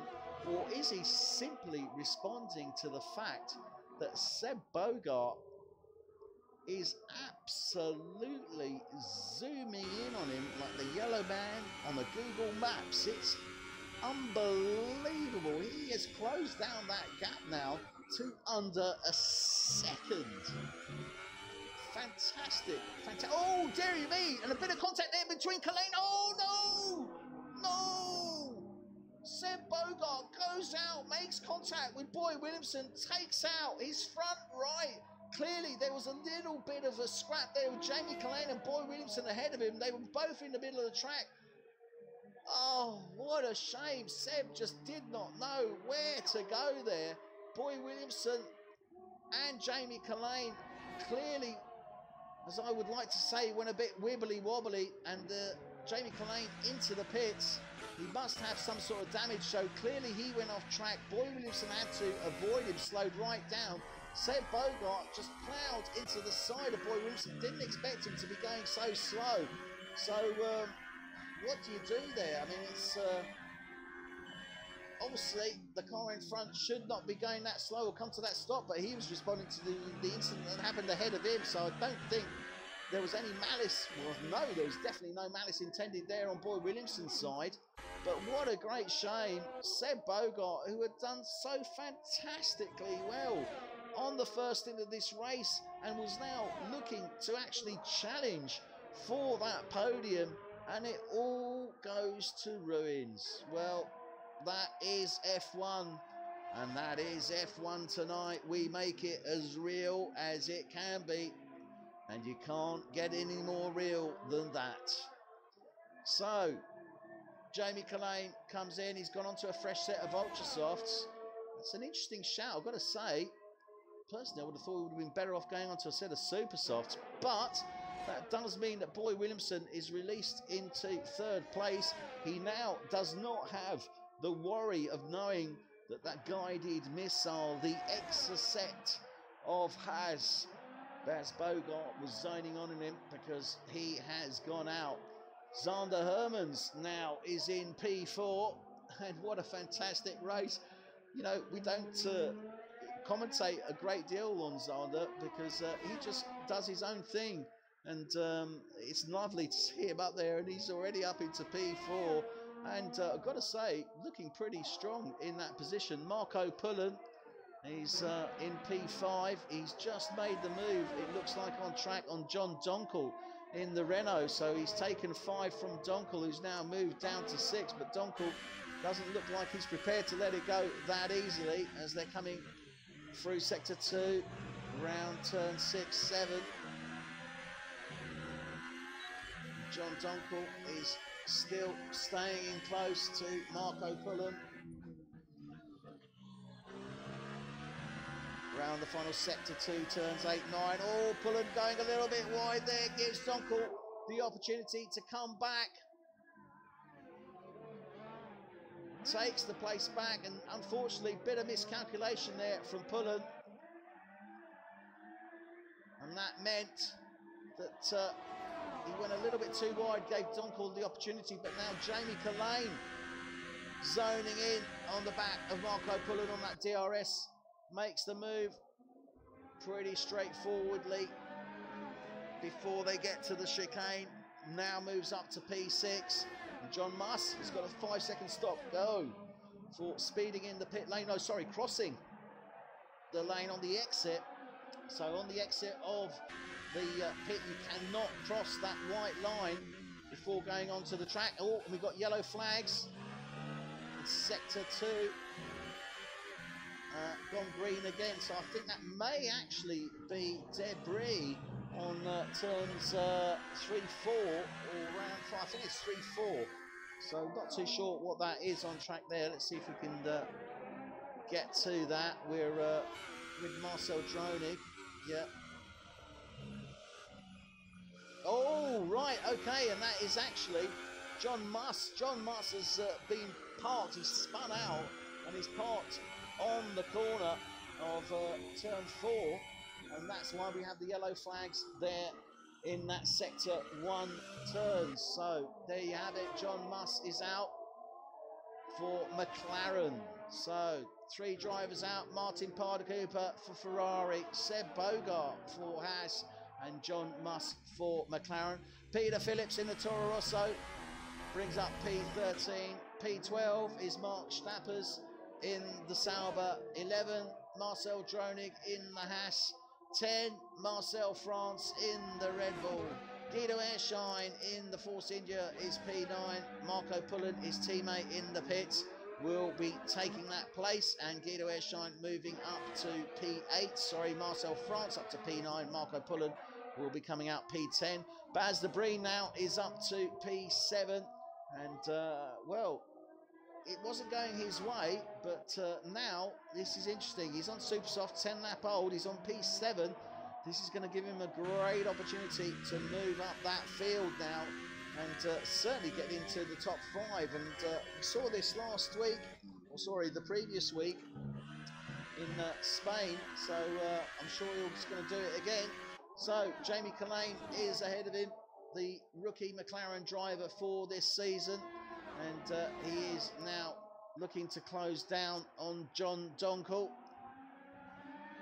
Remember, they had a little bit of a coming to, but that was during or under race conditions as Jamie Culhane was looking to make the move actually on Boyd Williamson, if I recall.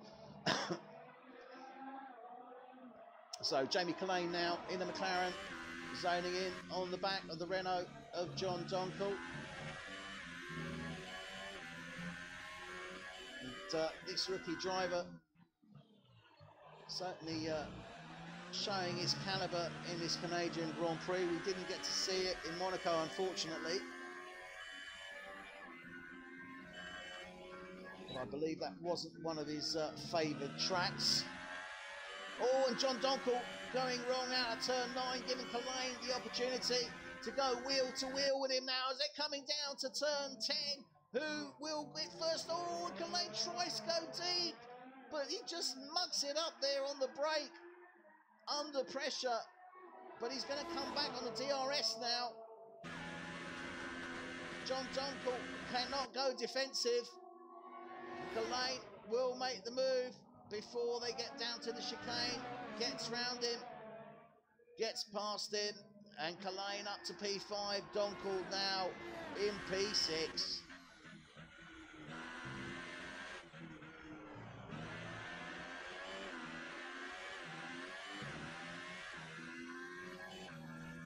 So here we are now, Zander Hermans. What a fantastic race from Zander Hermans, and Culhane's picking up a 3-second time penalty for corner cutting.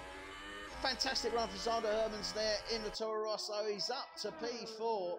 He's on 17 lap old Ultrasoft. He's probably got about another 5 or 6 laps left in those, and then he will come in.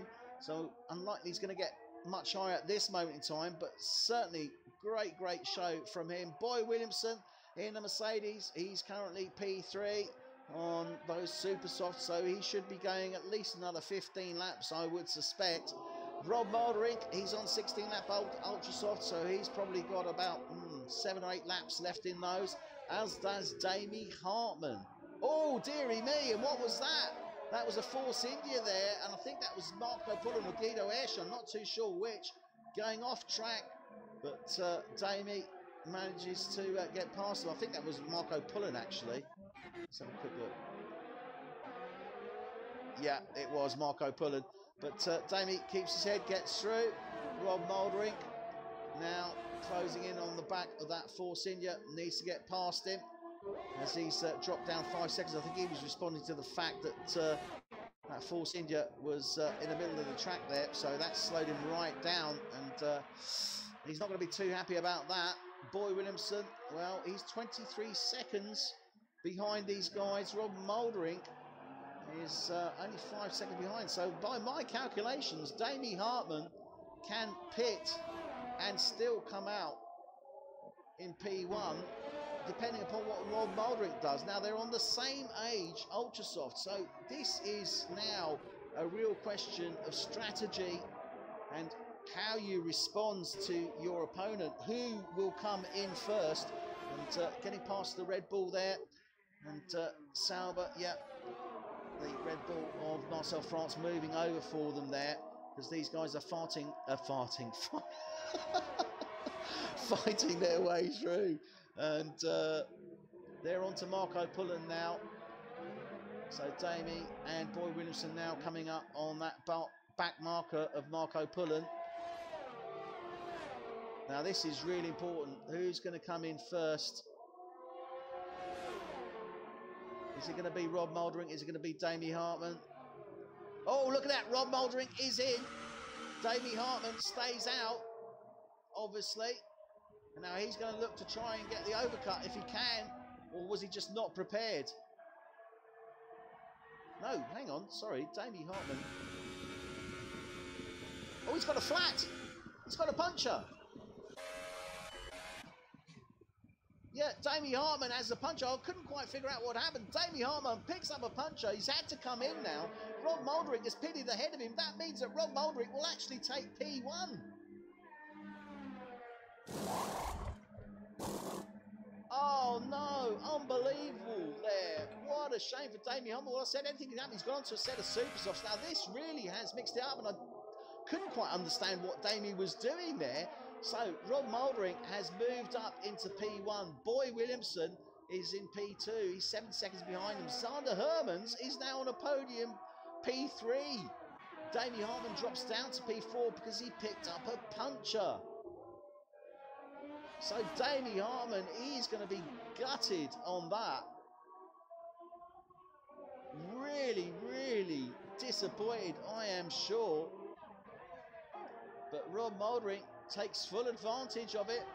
He's come in, and I'm wondering if that was something to do with that Marco Pullen, or maybe that incident beforehand with John Donker, whether there was any debris on the track or what it was. But oh, what a crying shame.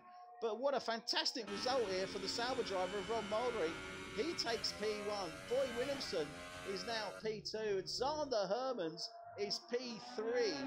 Damie Hartman is now P4. Jamie Collane is P5. John Donker P6. Baz de Breen, his teammate, is P7, winding it up around turn 10. Marco Pullen is P8. Marcel France, P9. Mark Stappers, 10. Peter Phillips is P11. Guido Airshine is 12. We've got a bit of a fight going on here for 11 and 10 between Guido Airshine, Phillips and Stappers. So let's stay on board for that little bit of action here in the back markers. Well, we've seen it all tonight. We saw the fantastic run from Seb Bogart come to a tragic end. We've seen Damie Hartman's convincing 23-second lead be broken to pieces after suffering a puncture. And now we're looking at the fight here with the back markers as Guido Airshine is looking to close in on Peter Phillips to take that P10 position. Mark Stappers coming into the pits and obviously releasing Airshine there to close in on the back of that Toro Rosso. But look at this as well, Jamie Collane zoning in now on the back of that Ferrari of Damie Hartman. John Donker picking up a 3-second time penalty.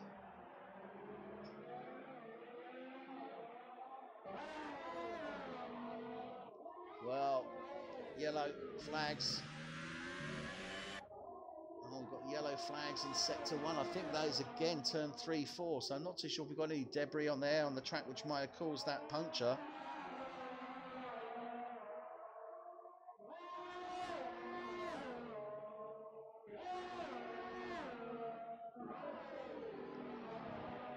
Well, this really has mixed it up. We're on lap 42 of 70 laps, 28 laps now remaining of this F1 tonight Canadian Grand Prix. And Jamie Collane, the rookie driver, is in P5. He is pushing as hard as he possibly can to try and close down that gap to Damie Hartman ahead of him in the Ferrari. He's in P4. He was convincingly leading this race, picked up a puncher, had to come in, and now has dropped down to P4. That, however, has released Zander Hermans in the Toro Rosso into P3, but he's having to come in, I should think, undoubtedly at the end of this lap, if not the following lap 24. Boy Williamson in the Mercedes is P2, and Rob Mulderick in the Sauber has taken that P1 position. And well, it may have not been fighting on track, but strategy has worked, and in the world of F1 you take what you're given. And let's have a look at the position changes here of these drivers. Rob Mulderick started in P3. He's up to P1. Boy Williamson has dropped down 1. from 1. Zander Hermans is up 5 from 8. Damie Hartman down 2 from 2. Jamie Collane is down 1 from 4. John Donkel down 1 from 5. Basta Breen is up 3 from 10. Marco Bullen down 1 from 7.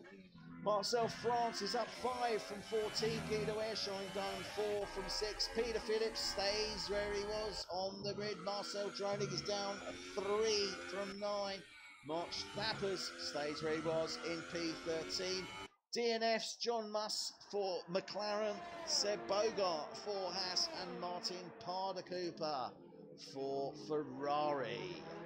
We are running on board with our current race leader, and that is Rob Mouldering in the Sauber. How important is this win for him? Well, he's currently P3 in the championship on 58 points. His next opponent, Seb Bogart, only 10 points ahead of him, and he's DNF'd. So really important, because this will give Rob Mouldering the opportunity to take that P2 position away from Seb Bogart. What about Damie Hartman? Well, he's currently leading 20 points ahead of Seb Bogart, so he is still in the points, although obviously there won't be the same points. He'll be reduced points he'll be picking up. Now, I think it'll be 14. I'm not too sure. I can double check that in a second. Never too up, unfortunately, when it comes to the point system. Yep, so he'll be picking up 12 points, as I thought. So that would actually put him up on 100 points. So Damie Hartman would still be leading the championship on 100 points. However, if it stays where it is, Rob Mouldering would actually be only 4 points behind him on 96 points. Is that right? No, it's not. What am I saying? Hang on. 25, 78, 83. Sorry, it'd be 17 points behind him on 83 points. So this is a very, very important race. Remember, it's race 7 of 21. So once completed, the drivers will be a third of the way through this championship. So this is really important now for that championship, where you're sitting and the sort of lead you have. Nobody's going to have a convincing lead. It's still going to be very, very close indeed. So, and as we say, anything can happen, and it normally does. So let's keep an eye on this. Nothing is a given in these races by any stretch of the imagination, as we have already seen proven by Seb Bogart and Damie Hartman. So Boy Williamson, he's currently 10.5 seconds behind Rob Mouldering in P2. They're both on super softs, but Boy Williamson's super soft run is going to be coming to an end, I would suspect, probably within the next 6 to 8 laps. Zander Hermans, though, he's still out there. 26 laps on those ultra softs. He's doing a great run on them. He obviously did a fantastic run on the previous set as well.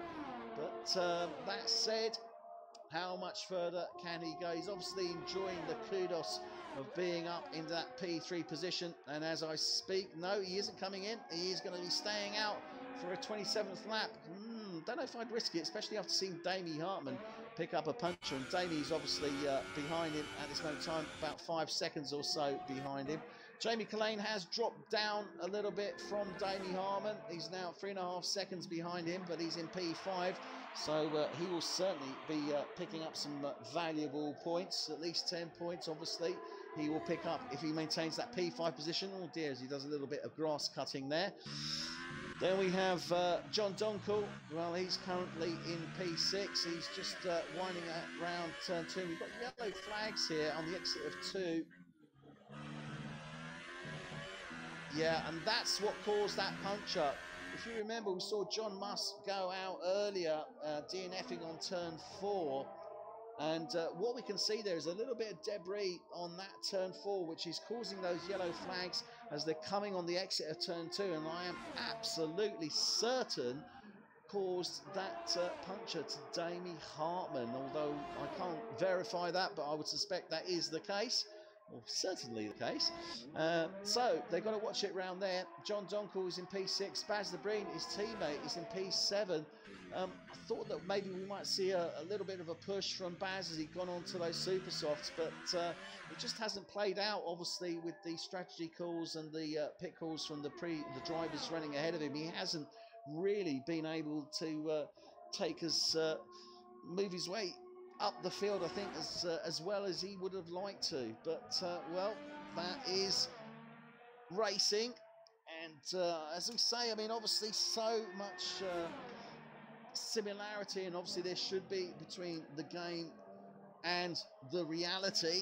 But let's be honest, it isn't always necessarily what you might expect. But in my experience, certainly commentating for the time that I have, I've got to say that I see far more similarity than I see not from the real world. It's very, very close, albeit the drivers and the teams are somewhat different as the cars, but the quality of driving is superb. And let's not forget, F1 tonight are the only full race distance league on Xbox. And I've been saying this now for a number of weeks. I have yet to be corrected. And please feel free, anyone that does know any different. I would not object to being corrected on that. But at this moment in time, as far as I'm aware, the only full race distance league running 100%. And that is, as I said, F1 tonight. You are with us here for Season 5, Race 7. The Canadian Grand Prix here at the Gilles Villeneuve circuit, and what a fantastic race it has been. Rob Mouldrink from Sauber leading the way. He's got a full 21 seconds now on Davey Hartman, and he really has been motoring to open up that gap. There are only 21 laps remaining, and both these drivers can go to the end of this race on these super softs, and that's clearly what they're looking to do. Now, Jamie Collane has moved up to P3. Not too sure what happened. He's clearly made a move on Boy Williamson, but he didn't look as if he was close enough, so I think Boy may have made a mistake on track. And oh, he's pitted. Sorry, that's what it was. Yeah, Boy Williamson has actually pitted. So he's gone on to a fresh set of Ultra Softs. Jamie Collane now has responded, and he's gone into the pits. Now, what is he going to go on to? Yeah, as I thought, he has gone on to the Super Softs. So good call there from Collane. He's gone on to the Super Softs. And so we're seeing now the second stint of pits as we are on lap 50. So the next 4 or 5 laps.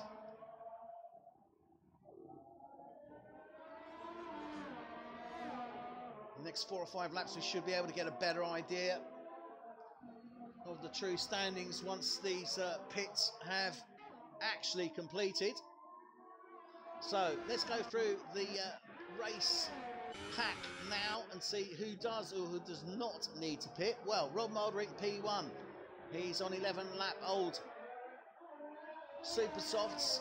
He's looking good, certainly to the end of this race. Damie Hartman in P2. He's on 10 lap old Super Softs. Again, looking good to the end of this race. Boy Williamson.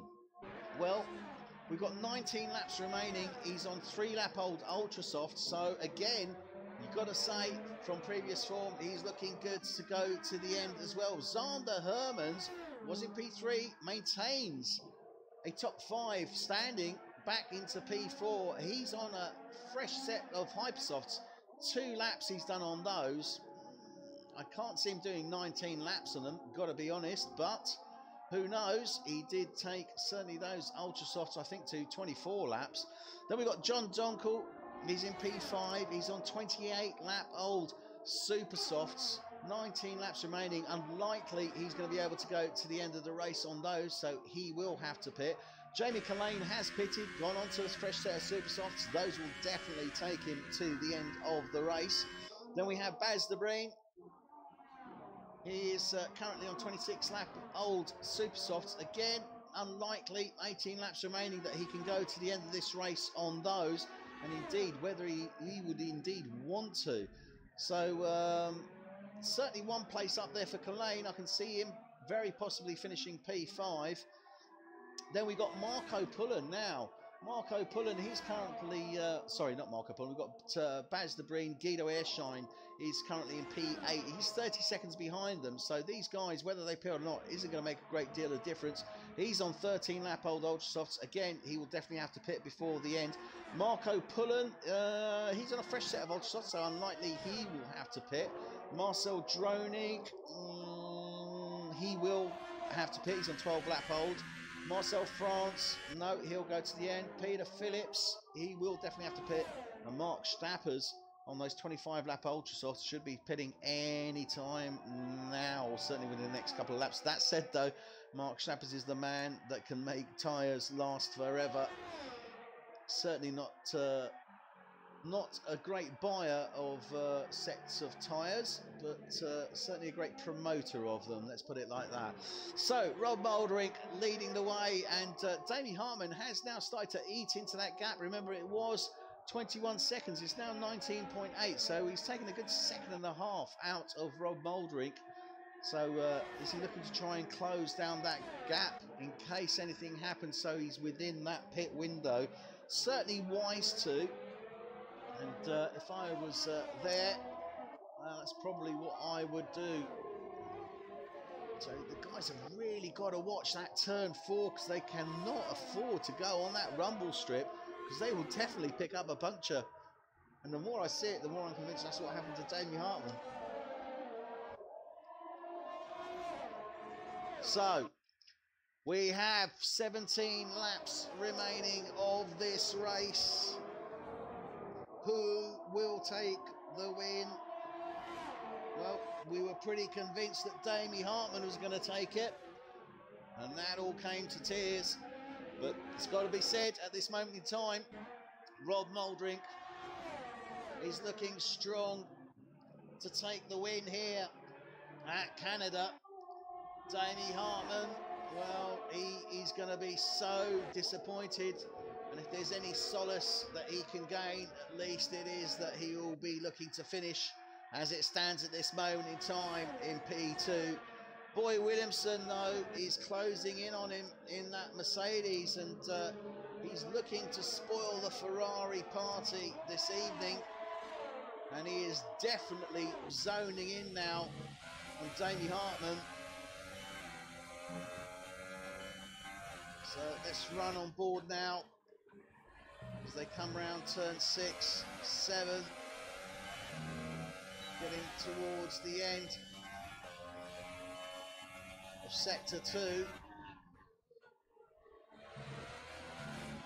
Round 8, 9 now, final sector 2 turns into sector 3 as they come down to turn 10. Now this could be the opportunity that Boy Williamson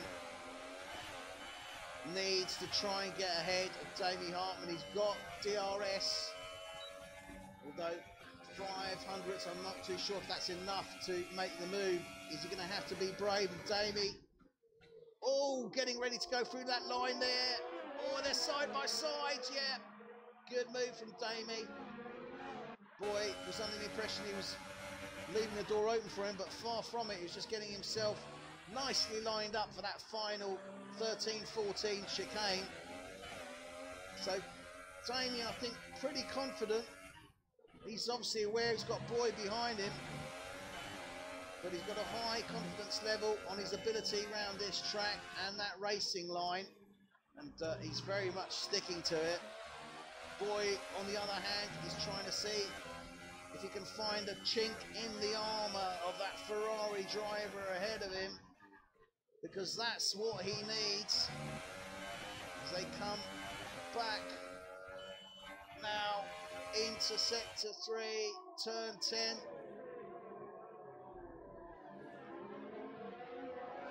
Remember, it's all on the exit here. Boy now has got the advantage on Damie Hartman. He's nice, close in. Damie takes the line again. Boy takes the advantage. No. worked the first time, mate, but it's not going to work the second time. So Boy Williamson takes that P2 from Damie Hartman, and that is really important. And Damie, I'm sure he's going to be somewhat disappointed there, but well, you know, he is on the slower set of tyres, the super softs, whereas Boy is on the ultra soft. So the grip advantage definitely going to the Mercedes in that instance. So really not, I don't think a lot Damie could do there. Zander Hermans though, what a fantastic race from Zander Hermans. He's currently in P4, although my only concern there is obviously that he's on those hyper softs. So I wouldn't expect him to be going certainly to the end of this race, not with 14 laps remaining. I very much doubt that he can do 21 laps on the hypersofts, but I could be wrong. Obviously fuel load has gone down, the weight of the car doesn't have such a strong effect as it would do if they were at the start of this race. So let's see, maybe he might be able to stretch them out that far. Who knows? And he's getting past the back marker there of Marcel Dronig, yeah, in the Haas, obviously, because Bogart is out. So Zander Hermans, a good P4 there. Jamie Collane now has made the move on John Doncourt, and I missed that. That was on the DRS straight claim to 13.14. So Jamie Collane now gets ahead of John Doncourt once again.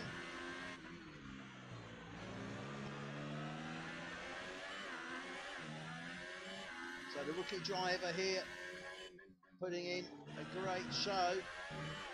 And again, no great surprise there. Obviously, John Doncourt is, I would suspect, on the last knockings of those super softs that he's got booted on at the moment. I mean, Jamie Collane, I did expect to take the place, but not necessarily on track, but he's done it on track, which is fantastic for him, and gives him the opportunity to start closing in on the back of Zander Hermans. And we could yet see Collane come in P4, depending upon how Zander Hermans hypersofts last.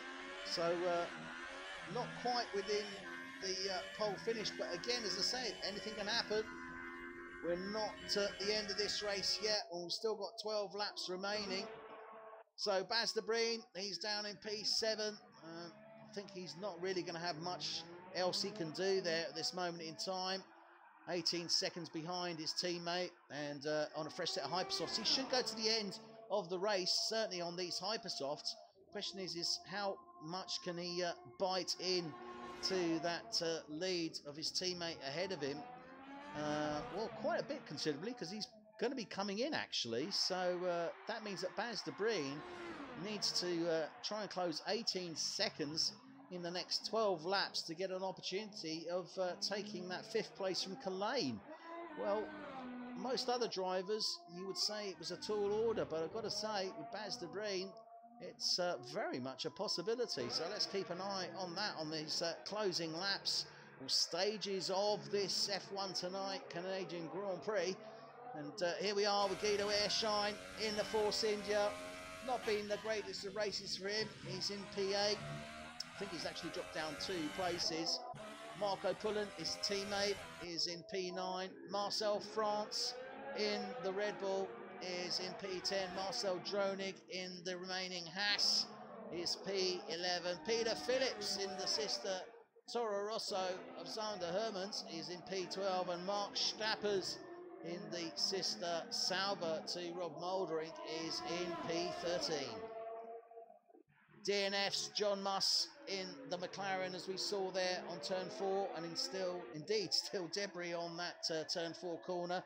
Seb Bogart, well, so unfortunate, taken out early in this race when he was really doing such a fantastic race. Martin Pardakuper in the Ferrari was the first DNF that we had, and I believe that was actually around turn 5 he went into the wall, I think, if I remember correctly. So here we are, we've got 10 laps remaining.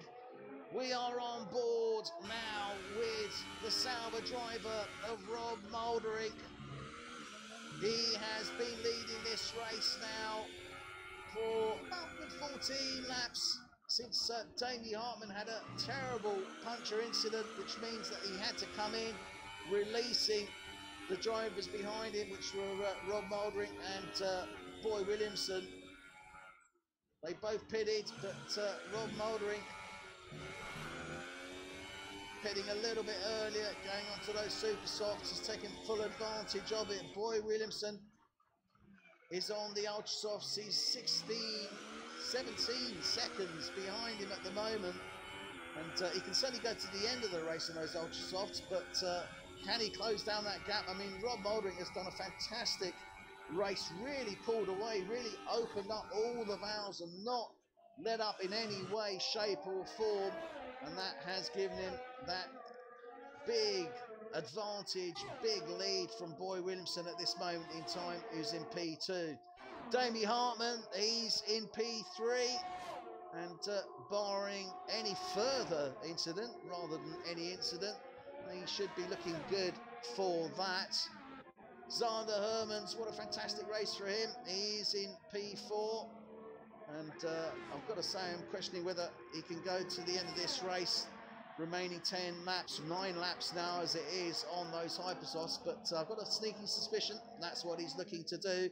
Jamie Collane, the rookie driver for McLaren, has put in a fantastic show this evening, and he's looking to go P5, depending upon, obviously, Zander Hermans ahead of him. He's 12.5 seconds down the road, so as I say again, unlikely that he'll be able to catch up on him unless Zander makes a mistake or obviously pits.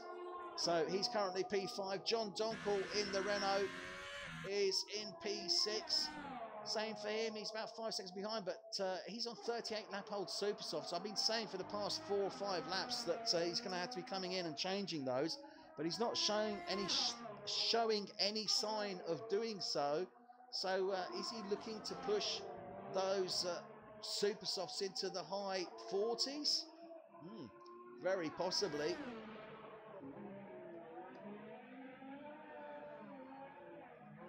Then we have Baz the Breen, and not been the greatest of races for Baz, unfortunately, but it is what it is. At least he's still in the points. He'll be picking up 6 points, which will help him and his teammate. Certainly, currently Renault are leading the Constructors' Championship quite convincingly, so it'll be points for the Constructors and for him, and at least it will give him a little bit of a lift.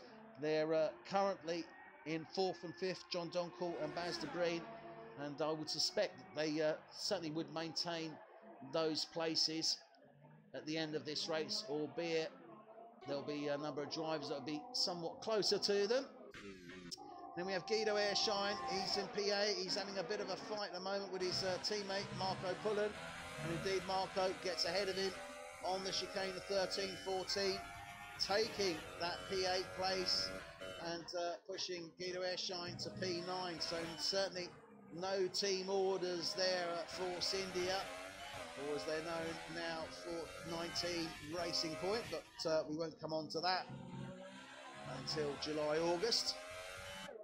So Guido Airshine for Force India is in P9. Marcel France in the Red Bull is in P10. Marcel Drolich in the Haas is 11. Peter Phillips for Toro Rosso 12. Mark Stappers for Sauber is 13.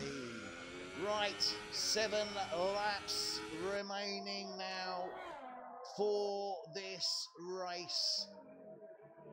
Mouldering convincingly in the lead. Williamson looking good for 2nd, Hartman for 3rd. Zander Hermans looks as if he's going to maintain that 4. Jamie Collane for 5. Who will be the man whose luck will run out? Is there going to be any further incidents here? Well, let's ride on board with Boy Williamson. Let's take the median of the 3.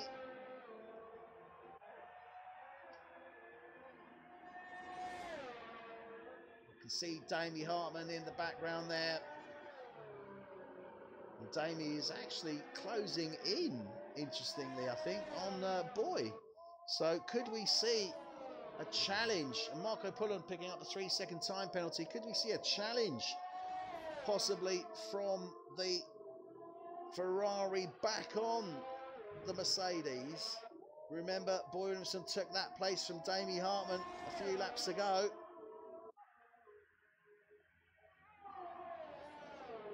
Could it be that those super softs will come back alive as those ultra softs start to die down?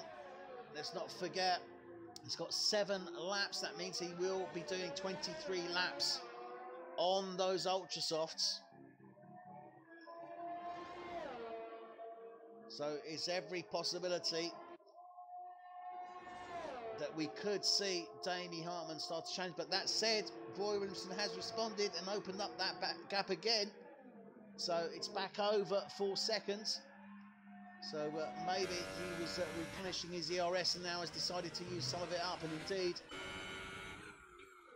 Damie Hartman's ERS is pretty much depleted. Oh, Boy Williamson has taken the lead. Damie Hartman, Rob Mouldering came into the pits and has gone on to a set of Hypersofts. And now he's side by side with Damie Hartman as Boy Williamson has taken the lead. So Rob Mouldering decided to come in and finish the race on a set of Hypersofts. Okay, interesting call. He's now got Boy Williamson 4 seconds down the road from him. Damie Hartman within a second of him. So pretty close on the exit there. He nearly ended up behind Damie Hartman, but managed to stay ahead of him. So good shout from him. Clearly, he wasn't able to go to the end of this race, or he felt he wasn't able to go to the end of the race on those super softs, and decided he had to go on to a set of hyper softs. I've got to say, I'm a bit surprised because super softs should be able to go to the end of the race.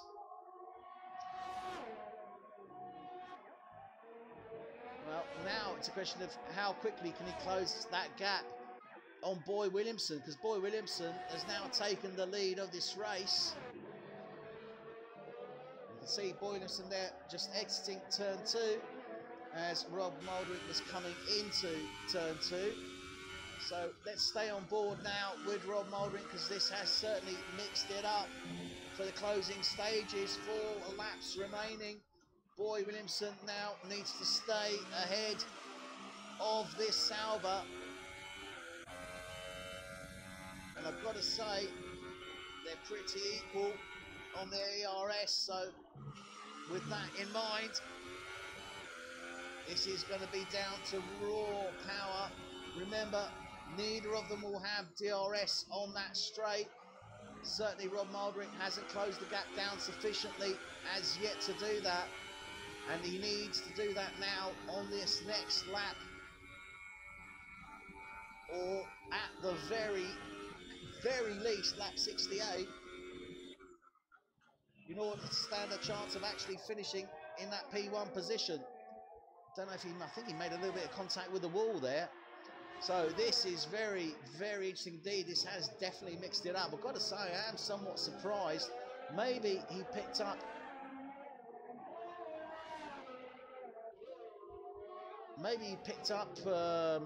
some sort of debris, I'm not too sure, which made him have to come in. Could well be the case. We did see Damie Hartman pick up a puncture, and that caused him to lose the lead of this race. So not too sure what happened there.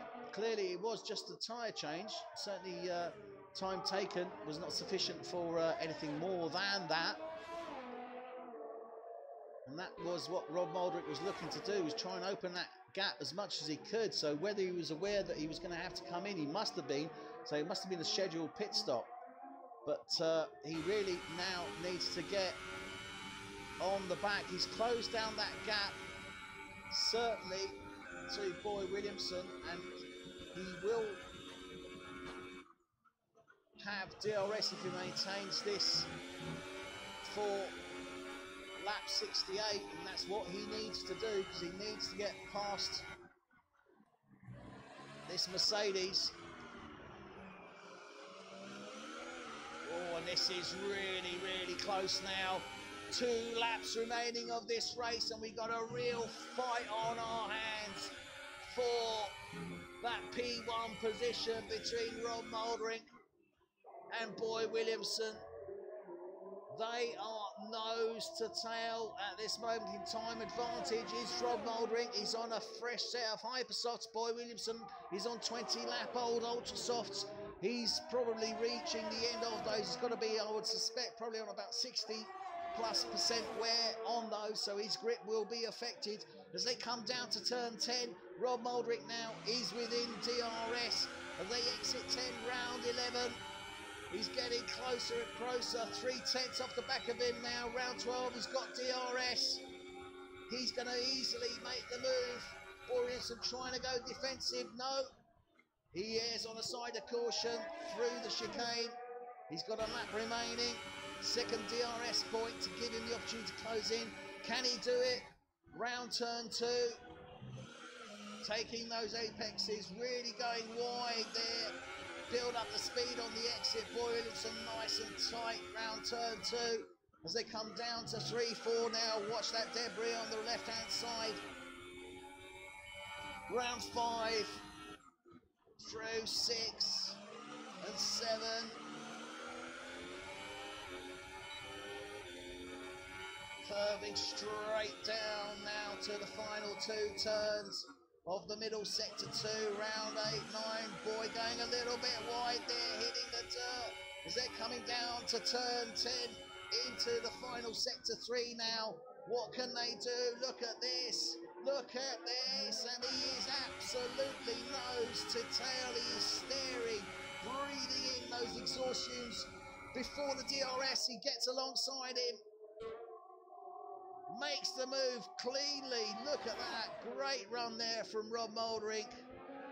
Takes that P1 place back from Boy Williamson with the final lap to go now. What is Boy going to do? Can he challenge? Can he come back to that Sauber?